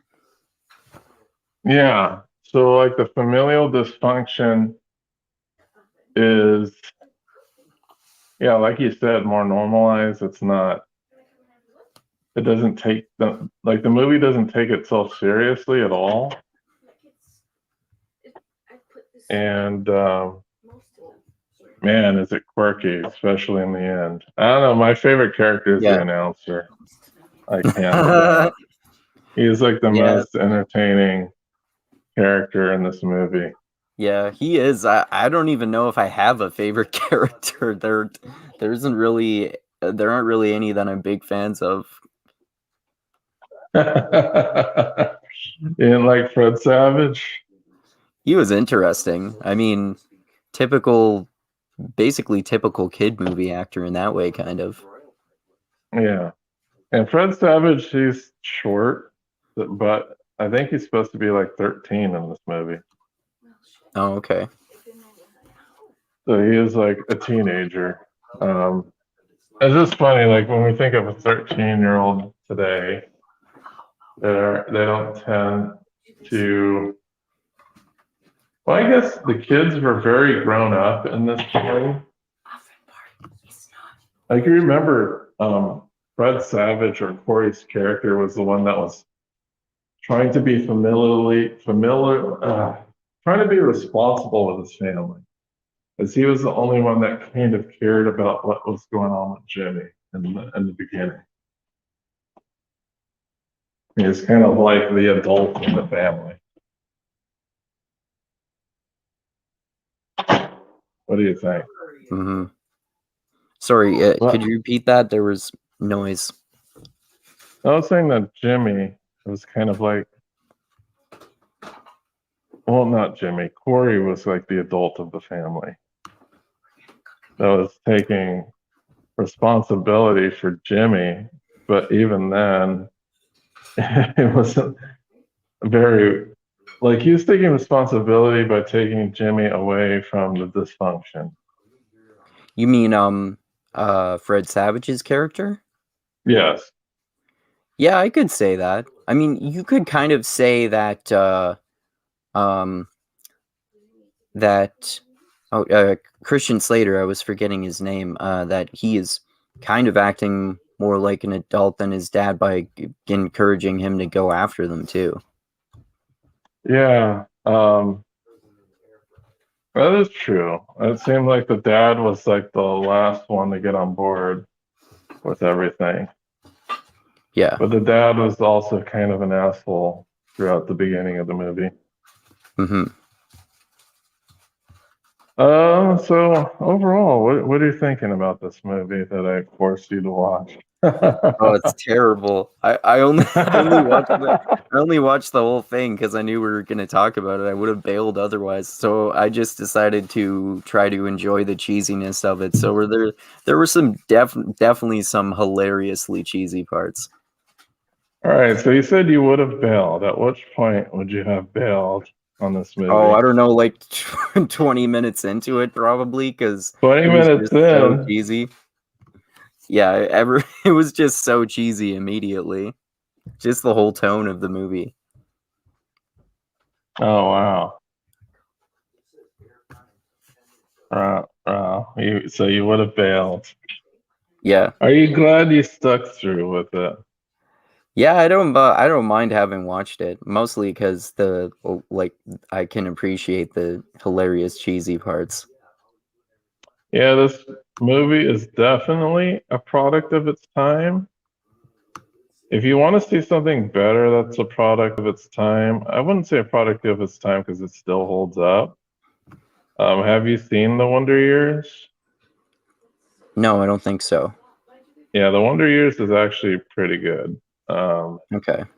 it came out around this time, but it's you know how there's always like shows that try to depict like retro Yeah. times. So The Wonder Years came out in the 80s, but I believe it's about the late 60s. Oh, okay. Um, but The Wonder Years is very good. I actually want to watch it again. Maybe I'll start watching it after I'm done with One Piece. Oh, you've been watching One Piece? Yeah, I'm like 54 episodes in the One Piece. Okay. I didn't remember whether you told me you were watching it or reading the manga. No, I'm watching it. I'm watching it like at 1.5 speed Okay. because I didn't want to go get the manga. Because if I know if I was going to get the manga, I'd end up watching the show anyway. If I just watch the show, I don't have to read the manga, if that makes sense. Because you know that the show is really directly based on the Oh, manga? yeah, most Japanese anime shows are one-to-one with the mangas. Oh, okay. So if I go back and read it, I basically read the exact same thing that I've already seen. You said it's really cheesy so far, right? Well, it's not okay. I started checking out Daniel Green, and it's not that it's cheesy, it's that it's a completely absurdist take on pirates. Okay, because it seems like I haven't watched any of their videos about it, but Daniel Green and Murphy Napier have both made lots of videos about it, and it seems like they love it. Oh, it's good. Like, there's definitely good writing, and the Okay, characters. I wouldn't say it's cheesy. I don't know. It's not like super serious like drama. Um, so there's like some jokey and humor stuff in there, but it's still pretty good. Like when there's actual drama and tension, it works out really well. okay, But um, yeah, there's like humorous stuff that happens sometimes. okay. But yeah, the Wonder Years. If you ever want to, I think the Fred Savage, the Wonder Years. So the Wonder Years, man, there were 6 seasons. Okay, 6 seasons, 115 episodes. Um, so yeah, it's basically that starts in the late 60s and ends in the 70s. And I remember I had a crush on this girl in the show, Winnie Cooper. She was like the girl to have a crush on back in the 80s. But yeah, it's a good show. I highly recommend it. Cool. So you didn't say what your thoughts are overall about the movie, I think. Yeah, so the Wiz, um, since I have heavy nostalgia glasses on when I'm kind of talking about this movie, um, I loved it when I was a kid. I absolutely found no issues at all. The only issues I had with it when I was a kid is I wish that there were more video games being played and stuff like that. Um, but I remember really, really liking it. Specifically, the end of the movie was really grand and awe-inspiring. Because I didn't back then. I didn't think the announcer was like weird and quirky. It seemed normal to me back then as a kid. Maybe in hindsight, because what he does seems creepy now, was possibly acceptable back in the 80s. I could see that, yeah. But I I like the movie still. Yes, it's not the best of movies, but because of the nostalgia factor of the movie, I still think it's such a weird and interesting and niche movie in cinema history that it's worth watching just to see, hey, this is what they were doing in the 80s, and it's not really like anything else that I've seen except maybe Rain Man, but um, just thinking about how different life was back then versus now, it's really strange and refreshing to see how free kids were back then. Like as a kid, you had a lot of freedom. Yeah, you're not going to go on a road trip by yourself for 9 days or anything like that. But roaming around town by yourself and going to diners and arcades and stuff like that was quite normal. Right. Um, even at Jimmy's age, like Like even it at like when I was like 8 and stuff, I'd still go to like nearby arcades by myself. Okay. Yeah, it reminds me of when we've talked about how you've noticed something similar in Stranger Things before, how in the first part of the first season they're a big group of kids who are younger than teenagers, or they go for a long bike ride and then their parents all say, "Okay, get back by dark, or get back after supper," or something like that. Yeah, so they're like, I think that in Stranger Things, they're about to go into middle school, Yeah, I think if I'm not something like that. mistaken. Yeah, they're about to go into middle school. And yeah, that's kind of like what you did back then. You didn't hang around at home at all. Yeah. Very, very different. Like, I'm just thinking about my daughter. She spends a lot of time at home. You know, it's very different. So Yeah, that's much more common nowadays, I think. I think that's probably one thing that, well, yeah, it's definitely one thing that Jonathan Haidt talks about a lot too. yeah, and it's hard. Uh, hopefully next year, probably push her to go outside more and interact with the other kids in the neighborhood. But sometimes I do see some kids out there by themselves, just like playing around. They're not kindergarten age, but I expect at least by third grade she'd be able to handle herself in in the local area on her own. Right, right. Well, yeah, we'll have to see. I wasn't like all when I was in third grade. I didn't have a parent hovering around me like 24/7. Hmm. Like we would just go out and play with other kids. That's basically Yeah, how it we would worked. do that even in my day too. I guess my childhood was mostly the 90s. Yeah. Although some of it was the early 2000s. But there were Yeah. definitely other kids who had much more overprotective parents than my parents were with my brother and I. But also, one thing that started to happen. Well, I don't know if this started happening then, but one thing that was happening a lot when my brother and I were kids is that we were some of the only kids who had limits on how much video games and how many movies and how much TVs we could watch, because a lot of other parents worked more than ours did, because my parents both worked part-time instead of full-time to be able to spend more time with us. And a lot of other kids, they could just basically play video games all day because their parents treated the TV like a babysitter. Yeah. Oh, how much? 'Cause that's interesting. How restricted was like your TV stuff? It was 2 hours a day, 2 hours of video games, and I think maybe one movie and 2 hours of TV, something like that. Okay. I just I just do that naturally nowadays. Even if I take a day off, I'm still doing things, not like productive things really, but doing other things like reading and whatnot. Okay. I Okay. usually don't watch more than maybe 3 hours of TV a day or something like that. And I Well, mostly read way more books than I used to. yeah, like my daughter, she doesn't have enough time to watch that much TV.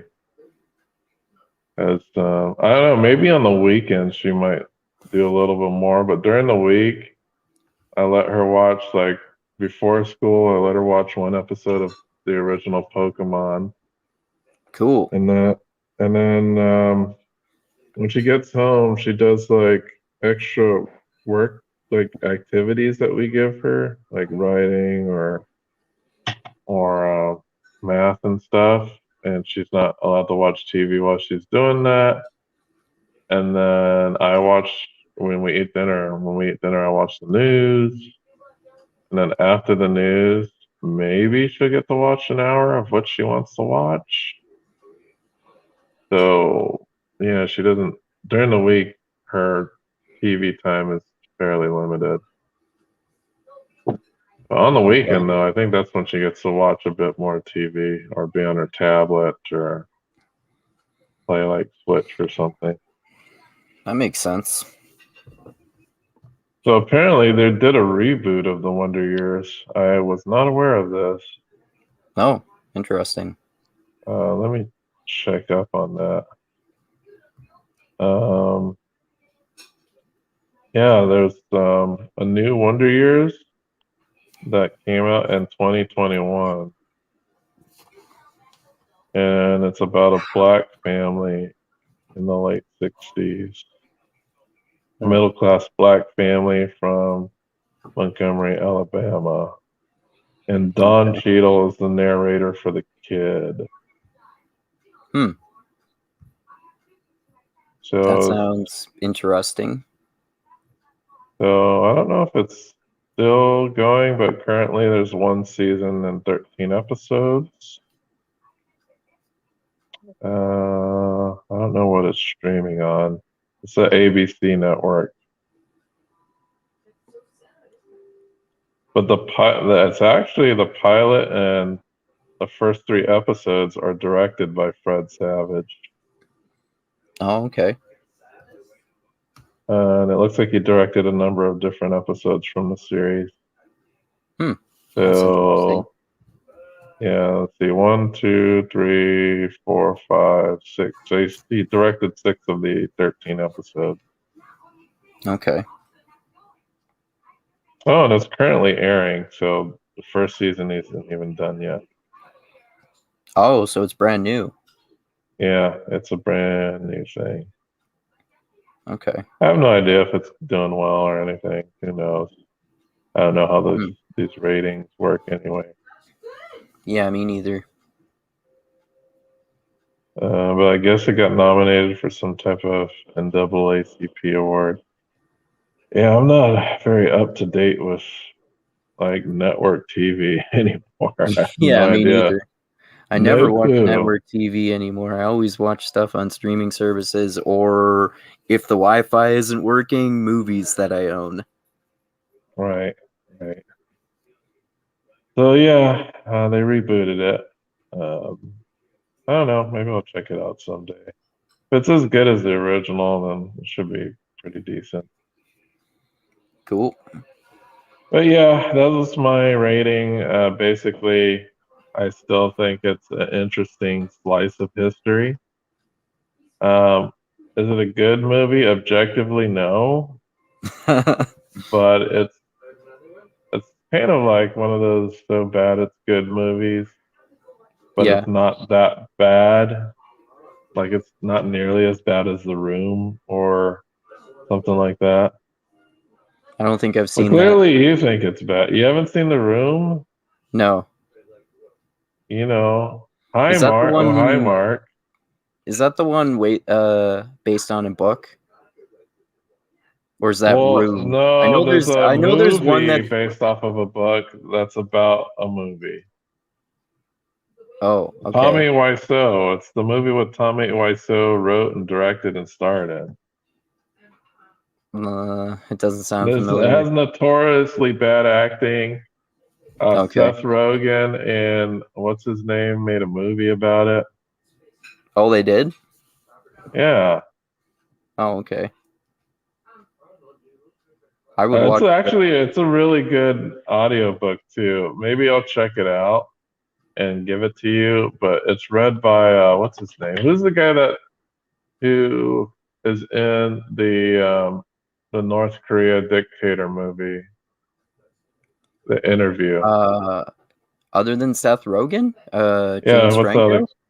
Yeah, James Franco is plays Tommy Wiseau. And Oh, interesting. in the book, does James Franco narrate it? No, I think the author narrates it, but it sounds exactly like Tommy Wiseau when he's reading Tommy Wiseau's parts. Oh, okay. Um, but yeah, I can't believe you haven't seen The Room. It's Nope. such a bad movie. Oh, okay. It's basically one of the worst movies I've ever seen. I've seen The Interview. But That's a good movie. well, no, the interview is excellent. The Room is the name of the movie. I watched it once. The plot makes zero sense. The acting is completely horrible. Like the Okay. acting is so bad, it's funny. Showgirls is one movie. That's one that Joe Rogan said is so bad it's good. That's what that one. When we talked about it before, I think I was saying it's my least favorite Paul Verhoeven movie. Though I think his other parodies like Starship Troopers and Total Recall and RoboCop are way better. Yeah, Showgirls is pretty bad, but The Room is worse and funnier. Oh, okay. I can't believe you haven't seen The Room. Nope. There's so many different clips. Like on YouTube, go right now and type in "Oh Hi Mark." Oh, hi, Mark. Yeah, OH space HI space MARK. Oh hi Mark. Oh, like saying hi to a person named Mark. Okay. Yes, and then watch it, and then I want to see your reaction to it right now. Uh, you mean like? Oh, I've seen, I've seen like pictures of this character somewhere. Oh, okay, I'll watch this. Since we're in the middle of a podcast, I'll just watch this 18-second clip. Yes.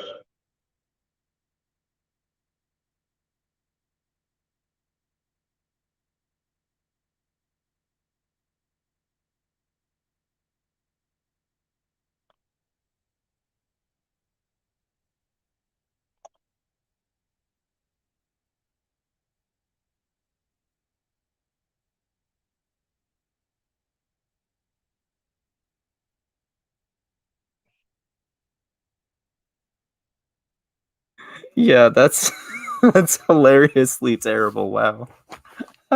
Okay, so the name of the movie based off of the book that is about Tommy Wiseau is called The Disaster Artist. Okay.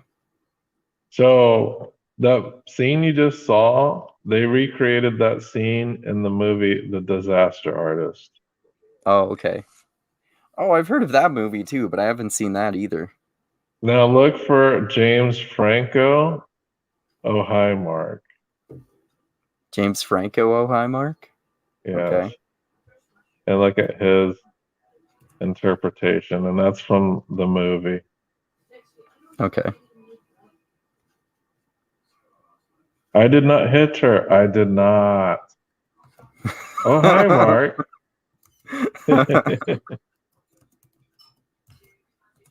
Yeah, there's like a 25-second clip if you can find it.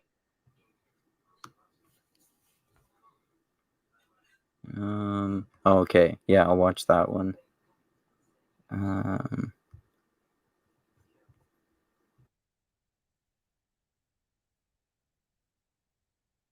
Oh, that's funny because he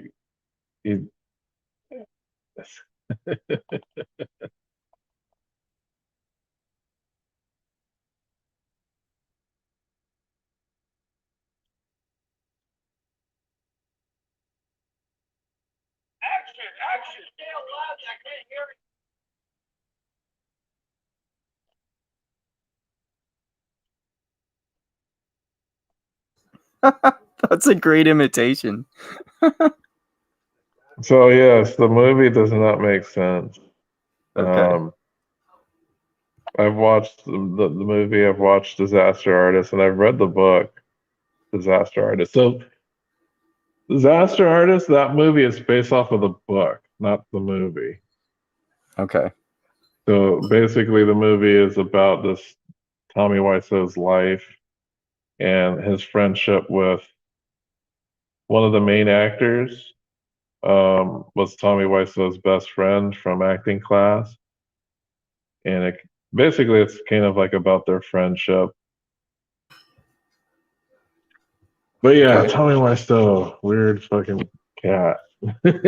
Yeah. um, I uh, think he needs more acting lessons. I don't think acting lessons are gonna help. To be honest, yeah. Um, so that's my rating of the movie. Did you want to discuss anything that you've read recently? Sure, yeah.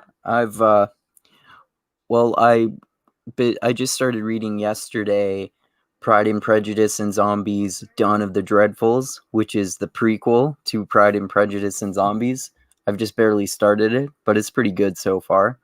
It's, similarly to it, it takes place right at not even actually at the start of the zombie apocalypse, because apparently it had already started, but people thought it had ended. And then this is kind of the resurgence of the zombie apocalypse. And I like it because they're, it like one of the things about this series is it's making fun of the properness of the Victorian culture. And there's one part at the beginning of this book where the dad says, "Too damn with being proper. We need to teach you to kill zombies," or that sort of thing, because he has to train his daughters for the zombie apocalypse. So yeah, that one's pretty good so far. Yeah, I highly recommend that series. It's not like they're amazing books, but they're really good kind of spin-offs / parodies. The movie more so than a book is more of a parody, but they're not like direct comedies. They still have serious plots too. They're just kind of Oh, there's movies of these? there's one movie. There's the Pride and Prejudice and Zombie movie. I watched it on Amazon Prime, I think, last year. But as we've discussed before, there are different things available on Amazon Prime depending on whether you're in the US or Canada. Right. But yeah, it's good. Wow. If you can find it, I recommend watching it. It's a good movie. Yeah, I also as I was telling you and Tristram, I started Anne Rice's Vampire Chronicles series finally. Everyone has heard about that, and I finally got around to starting it, and I like it pretty well so far. I've read Interview with the Vampire, and as usually is the case, I think the book is better than the movie, and I haven't seen the movie in a while, but if I remember correctly, I'd say the book is better than the movie, and I do distinctly remember that the book has a very different ending from the movie, which is interesting. So I'm excited to continue that series because I think there are 13 books in it, and Anne Rice was basically writing those until she died, because she died, I think I was looking this up, and she died in 2019, and From COVID or what? yeah, no, actually, I didn't know. I didn't see what her cause of death was. I don't think she died, but I don't remember whether they actually said how she died. But she published a book, like the newest Vampire Chronicles book, 2 years before she died, or something like that. Maybe even a year before. Mm. But yeah, it's really interesting, especially one thing that I like about the Interview with the Vampire that was probably the first place this concept was explored, was the character played by Kirsten Dunst in the movie being a child vampire, and just exploring the concept of being a child forever and being immortal, but being forever stuck in a child's body. And, all the lore about vampires I always find really fascinating. So I'm really interested to get more into that series and learn more about different vampires across the world, which I know it gets into, and vampire legends and more of the lore and more different vampire characters and human characters and all that kind of stuff. So that should be exciting. Yeah, sounds cool. Sounds like something I'd eventually want to read. Yeah. So I was also telling you, I listened to that Louis L'Amour Western called Big Country, which is one of his collections of short stories. And the one I was listening to was, as you know, narrated by that guy who has the big, booming, awesome voice from who narrates the books in the Ender's Game series. Yeah, Stefan Rudnicki. That was pretty good. I like Louis L'Amour books because I was briefly obsessed with Westerns when I was in grade 7 or 8. And I read a lot of Louis L'Amour books. And I think still today they're pretty good. They always hold up if you're just looking for a pretty formulaic Western and something that'll entertain you. I think they're good in that way. So that one's good as well. I also read a really super fact-driven and data-driven kind of boring book about genetics, which was really educational, but it was kind of a reference book. It was like the Britannica Guide to Genetics. So it kind of refreshed my memory of a lot of the stuff that I had learned before about genetics, and then also updated a lot of it. And so that one was interesting and worth reading too. And today I decided to read some of the audiobooks from my library that are language courses, because I was very slowly learning the Romance languages based on Hunter Mott's advice to learn language families at a time instead of just one language. So I've kind of learned some Spanish and Italian, but I kind of got out of practice for a while. So I listened to an audiobook, which was a French course, and I'll probably listen to more audiobooks that are Spanish and French and Italian courses. And I can apparently also eventually take out books on Japanese and German from my library too. So that'll be interesting to learn a little bit of too. Yeah, learning languages is kind of fun. Yeah, for sure. And yeah, I guess that's all I can think of. I also finished reading Temple of the Winds for our next. I haven't finished it yet. I like that one, actually. It's like I was telling you, it's my second least favorite, but the third one is so fucking terrible that I still like it way more than the third one. I just like the second one, or Yeah, the second one and the first one, slightly more than this one, but there's a lot of pretty interesting stuff that happens in this book, I think. Yeah, I'm not done. I know I'm more than halfway through, but yeah, I'm definitely liking it more than the last book. It's not Yeah, as good as book two, like you said. Book two yeah, so far has been the highlight for me thus far, but it's yeah, definitely better than book three, which was like a news fest. Um, I don't know, I just didn't like the villains from. Well, the interesting thing about this one is that there's not a whole lot of villain input. yeah. It's much. I would say it's to a much lesser degree until you get towards the end of it. But even overall, I would say it's to a lesser extent than when Richard was fighting Dark and Rawl in the first book in particular. Yeah, I think Terry Goodkind's weakest writing is when he's writing a villain POV. Hmm. Because the villain POVs that he writes are they're like caricatures of villains. Yeah, they're like Bond villains. They're like so obviously bad that they're stupid and boring. I Like, see you oh have yeah, discovered my plan, Mr. Bond. Allow me to tell you the rest of the details, because you will never escape and thwart my plan. yeah. It's like every villain in his series has to also be a rapist or a Yeah, pedophile.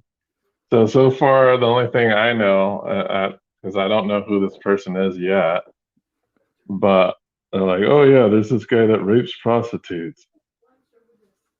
Like, yeah, okay, yeah, obviously bad. I get it. have have you gotten to the part where Drefon has to heal Kara yet too? Oh yeah, I liked that part where Where he healed her. he He's has kind to of an heal her by asshole. feeling her tits and then fingering her. Yeah, I thought that was kind of funny though, Yeah, because I don't remember the fingering part, but I do remember like the groping for the boob groping. Like I yeah. remember that. This But I is was how I like, tell if she's okay. See, one boob is cold and one is warm. yeah. Um, but yeah, at least like he approached some of the characters with more nuance, like the witch. I thought he did better with because Oh yeah, especially like later on in the book with the witch's interaction with Kaylin in particular, I would say that gets ramped up. yeah, because I was like kind of mad at Kaylin's like why she wanted to go. Oh, I'm gonna kill the witch because she's interfering with our marriage. Like, Yeah. yeah, that's like a really good reason to want to kill somebody. Yeah. And then the witch is like, no, this is all prophecy, bitch. Like, believe me, I Yeah. was trying to help your ass, but you're coming here thinking you want to kill people over this petty bullshit. And then, fucking, oh man, I swear, Richard is just annoying and he likes He's to not a fucking good get character. mad. No, he Yeah. gets mad too easily at dumb shit. Yeah. His like his two emotional moods are I'm mad about this shit that's happening, or I really love you, Kaylin. I love you so much. Don't we love each other Yeah, the most? We love each other. That is, if that's in case that's not clear to the reader, we really love each other. yeah, it's so dumb. I was like, uh, yeah, it's like basically Terry Goodkind has never heard of subtlety, Yeah. and he constantly fucking repeats himself. Like in one paragraph, he'll basically say the same thing, but in a different way. It's like, Yeah. man, you don't have to like, we're not idiots. Like, you don't have to keep explaining like the same thing using different words and sentences. I Yeah. get Yeah. it.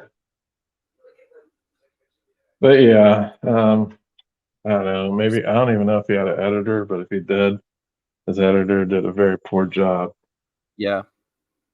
But The yeah, like even though this book was really long though, there was like I said, there's a lot of interesting stuff that happens in it. It, Oh it doesn't yeah, really feel there's a like the lot of plot stuff drags going on. that much.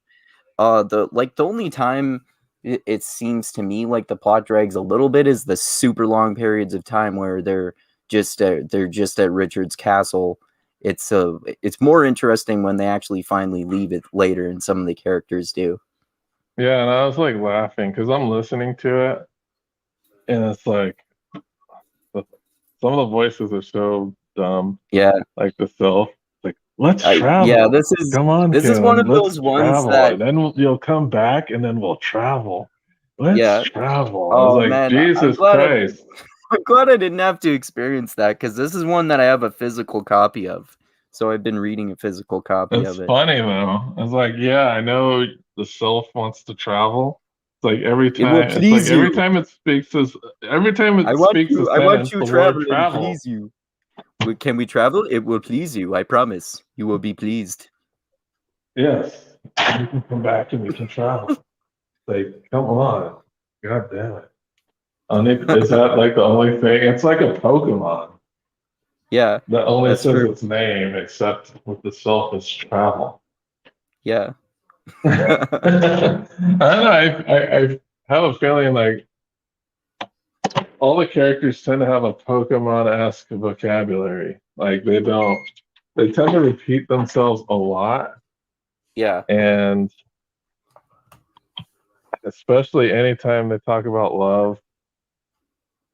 And then it's just weird. Like Yeah. these don't seem like Definitely. real people at all. No, they definitely don't. Especially Richard. He's the least nuanced character. Yeah. Yeah. Yeah. Like he wanted what? He's always flying off the handle over dumb shit. Like I think he was gonna go off and kill Shota because of some like they're in the middle of dealing with all this shit, like the plagues, and someone's coming to assassinate him, and he's like, "Oh, I'm just gonna go and travel and kill Shota because she's interfering with my relationship." Like that's the Yeah. most important shit that's going on. Like no, Yeah. like people, Yeah. there's like this crazy prophecy. People are dying Doesn't of he plagues. doesn't he think that she's connected to the plague too? Um, no, they know that the Okay. ones that were sent, like the assassin and the dark sister, are Hmm. connected with starting the plague. I think the only thing he's That's mad about Shota is because she's trying to get her to marry Nadine. And right. Nadine's fucking ridiculous too. She's a ridiculous character, yeah. Like both Nadine and I don't know if you've gotten to the spoiler for this, but Nadine and one other character, with both of them, I just had the impression throughout. They're giving you so many goddamn red flags, especially Nadine. Let fucking Nadine go, man. What are you doing? Yeah, yeah. Oh, I haven't gotten there yet, but I'm probably sure it will get there. But Yeah. yeah, I've not talked too much about it because we're gonna go into a little bit more Yeah. depth next So week about this. what have you been reading? Well, yeah, I've been working on that. I'm almost done with Collapse. And I think I do like Collapse better than Guns, Germs, and Steel. It's just a Cool. bit more contemporary, a bit more interesting. Um, Even though I think it was written like 20 years ago, I believe. But it's still relevant. It was after Guns, Germs, and Steel though, right? Yeah, for sure. Okay. It's not as nearly as dry as Guns, Germs, and Steel, True. um, which is good. But yeah, I actually haven't read too much stuff. And I've been working on the Wheel of Time book, but Oh yeah, I I'm finished those thinking, next 10 chapters of that part of the book too. There's some yeah, interesting stuff that happens in that part. yeah, I haven't finished it yet because I keep getting sidetracked and obsessed with watching One Piece. I don't know. When I watch One Piece, I just want to watch the next episode, see what happens next. Right. Because it's Man, good. the Expanse is addictive too. I've been watching that. That's such a good show. Man. How far are you? I'm about halfway through season 2, I think. Okay, so you're still on book one. Because halfway through Yeah. season 2, I think they're just ending book one. Yeah, the Earth the Earth is in danger of being about to be destroyed by the proto-molecule that has taken over that asteroid, basically. Yeah, that's the end of book one. What do you need, bud? Yeah, they really drew out the first book quite a bit in comparison with the other books. Yeah. There's one book that they condensed into like half of the season. Yeah. Man, Miller is so great. He's such a great that's my character. favorite character from the show is Miller. Yeah, and Holden, and yeah, I think like Miller might be my favorite character too, especially like what happens with him in season 2. Yeah, because I was mad when Amos punched Miller. I was like, damn, Amos was a fucking asshole. Because he is an asshole in the first season. Yeah. He shot Miller's friend, and then he punched Miller because Miller punched him. But he kind of deserved to be punched. Amos did. And he's kind of a weird, like, sociopath. Not sociopath, but kind of psycho. Definitely got some stuff. He seems more unhinged in the show than he is in the books. Yeah. But yeah, I'm glad that you're enjoying that Expanse show because season 2 was really good too. And that's when they introduced Bobby. Yeah, I noticed that too. Yeah. And she does a great job at playing Bobby in the show. Yeah. All the actors do a great job so far to me, I think. So yeah. And then I know you like Avasarla too. Oh yeah, Avasarla's my favorite. She's like always cussing. She sounds like she smokes like 30 packs of cigarettes a day. Yeah, she does. But that's just her natural voice. She never smoked. Okay. But she sounds like she's swallowed a bucket full of frogs. Yeah. But she's done voice work in other like video games that I've played. So she's like, her voice is like super recognizable. I think she has like the best MILF voice in the world. Yeah, that's a good point. I can hear her saying like, "Get over here, tiger."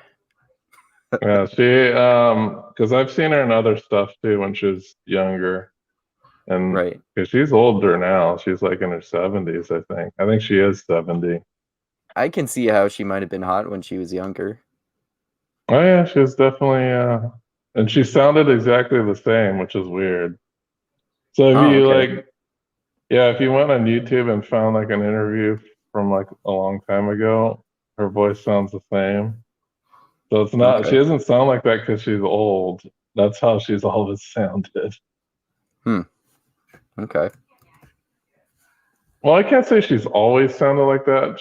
Her voice is a little bit deeper now, but it's still deep as fuck. Like, because I remember she played like a terrorist wife on a season of 24.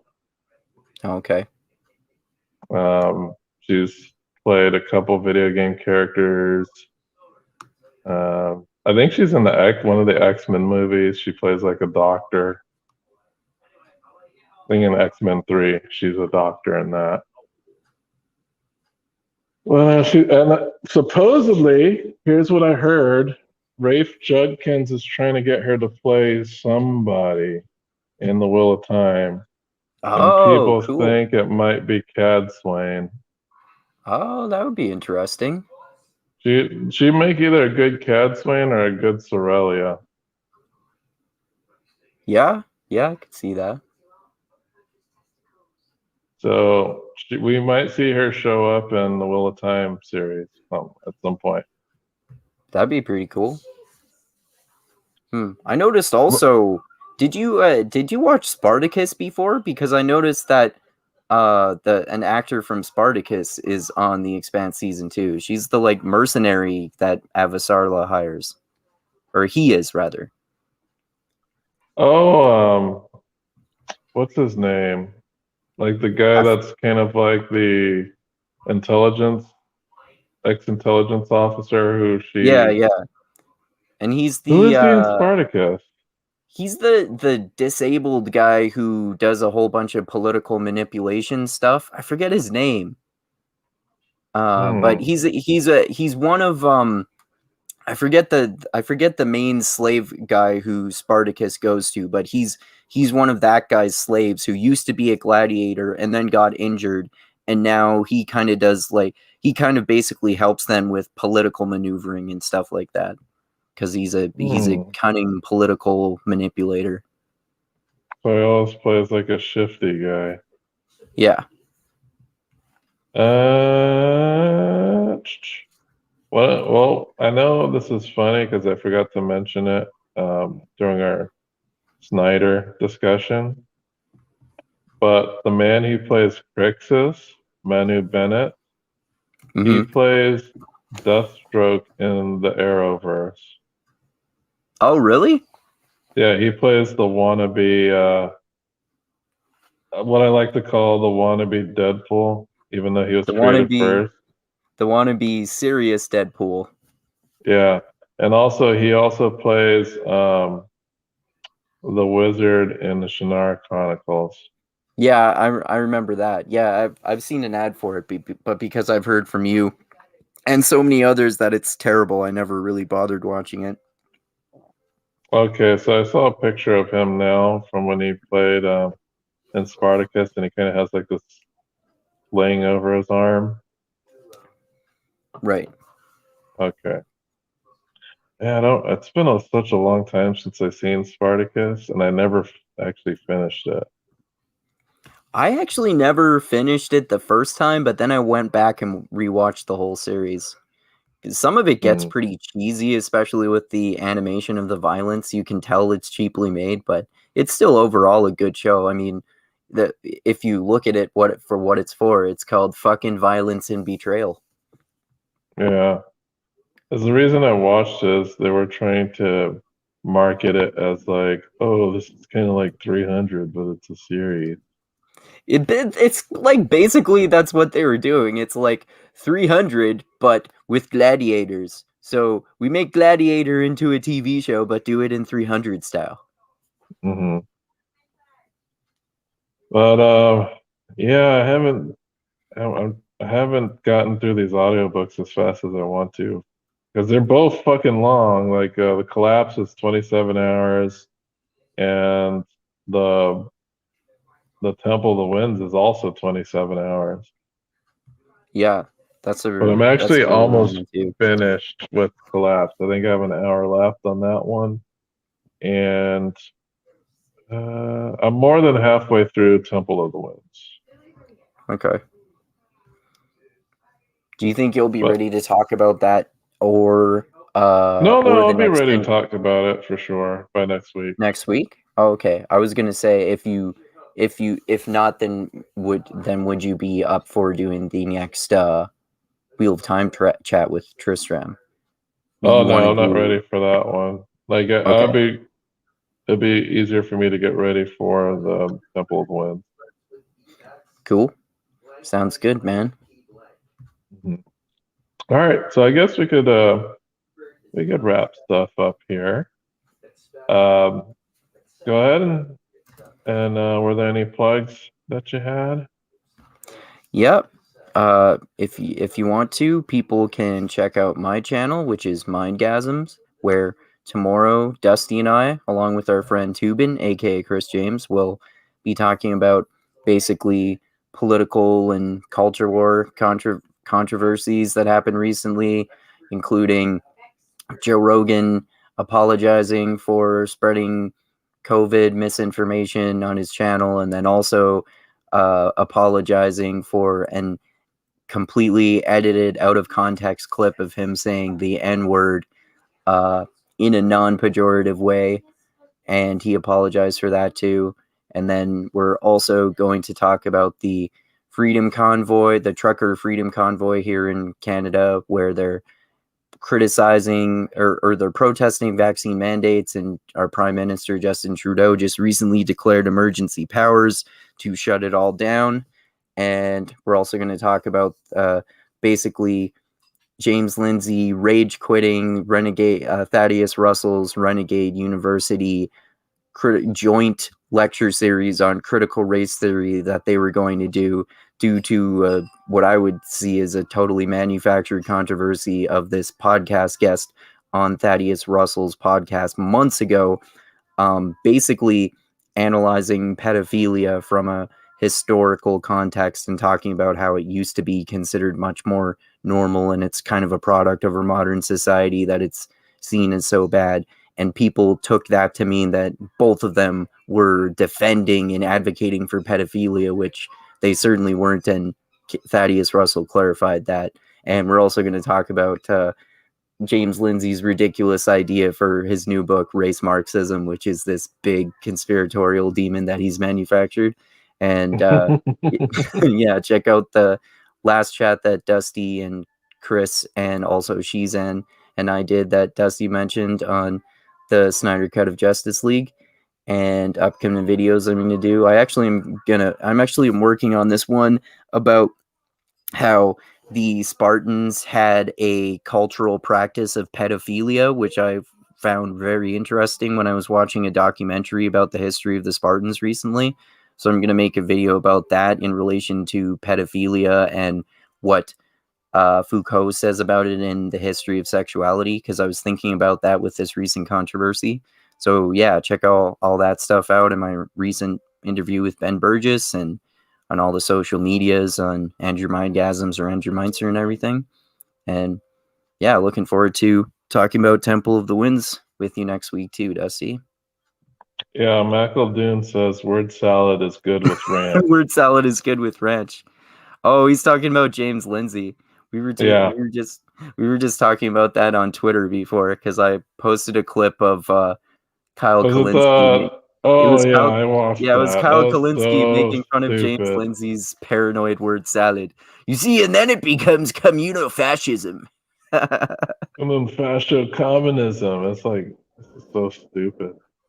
Yeah. Like, it's the dumbest crap I've ever heard.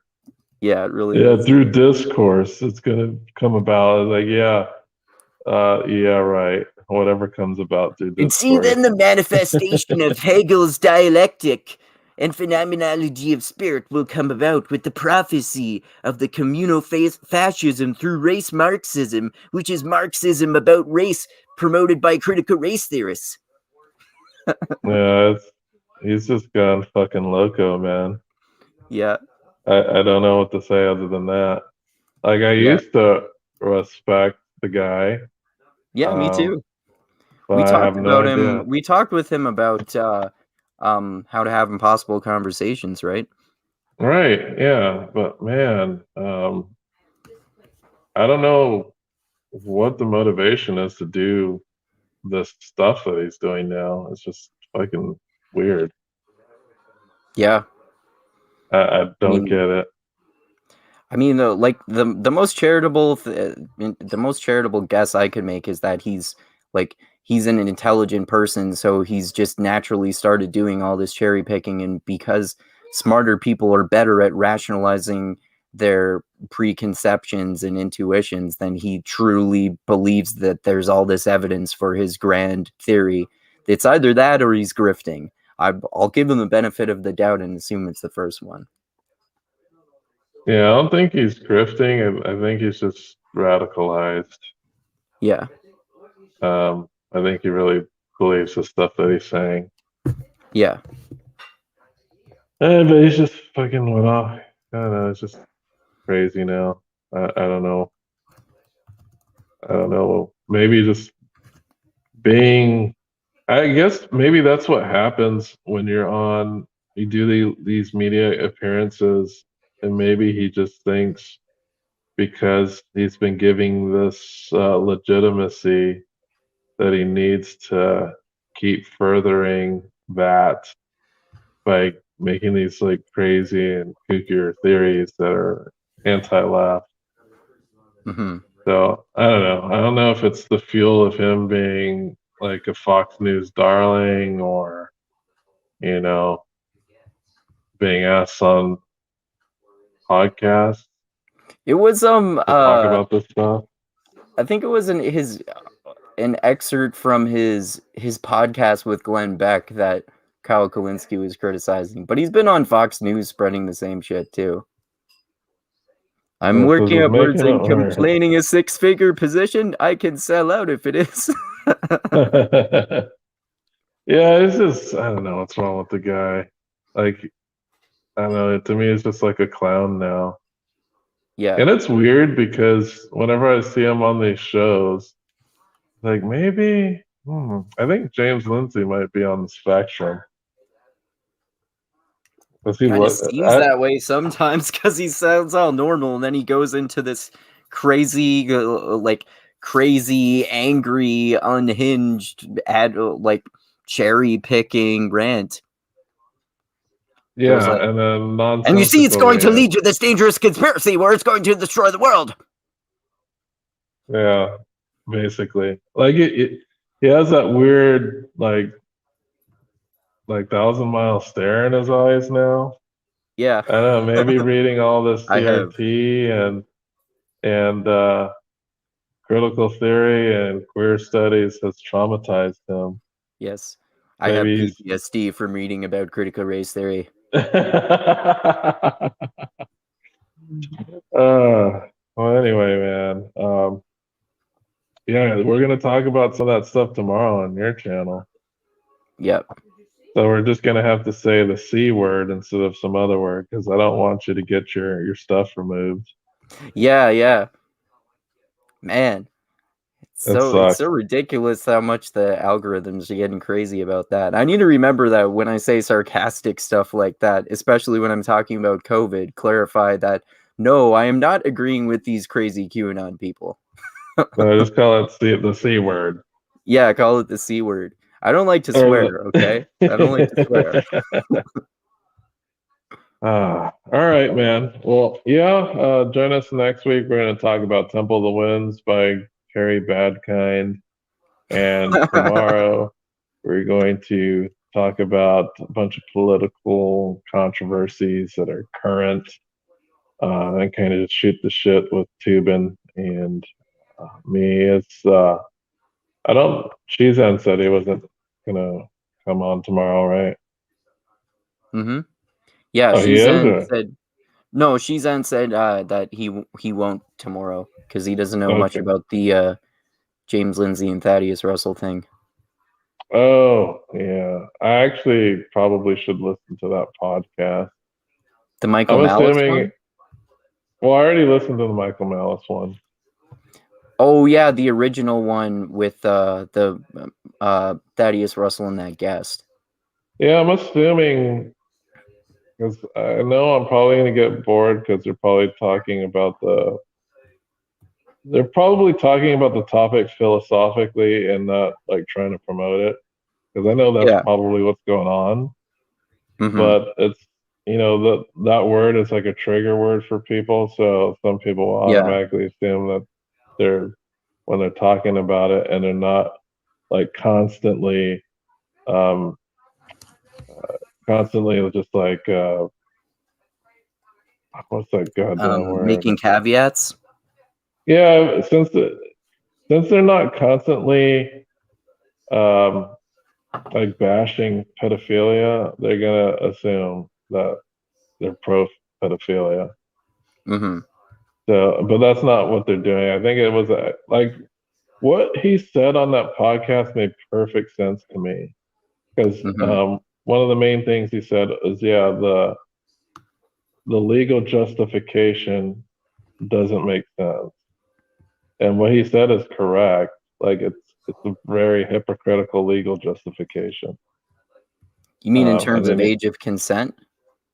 in terms of yeah, so he said the legal justification was it coercion? Oh, okay. And I didn't know that. yeah, but literally everything you do as a parent is coercion. Yeah, unless you're an So, anarcho-capitalist. yeah, so it doesn't make sense that is the legal caveat if everything you do is coercion. If you're an So that doesn't make sense. anarcho-capitalist, only when the government does things is it coercion. Yeah, so how does a narco-capitalist handle raising a child? Well, that's not coercion because it's just natural. Government is unnatural. Sure, if it wasn't that, like, I think government is natural because most large societies are organized around government. But it destroys the world. We should live in an anarcho-capitalist society. Like, all those post-apocalyptic movies. Aren't they so great? Well, anyway, all right. So tomorrow, check us out on Andrew's channel. Please like and subscribe. Watch The Wizard. Yes, I've watched it with rose-tinted glasses, but who cares? It's still an interesting time capsule from the 80s. And yeah, check it out. Yeah, it's worth laughing at. Yeah, that's for sure. Video Armageddon. The announcer is probably worth watching the movie alone. Yeah.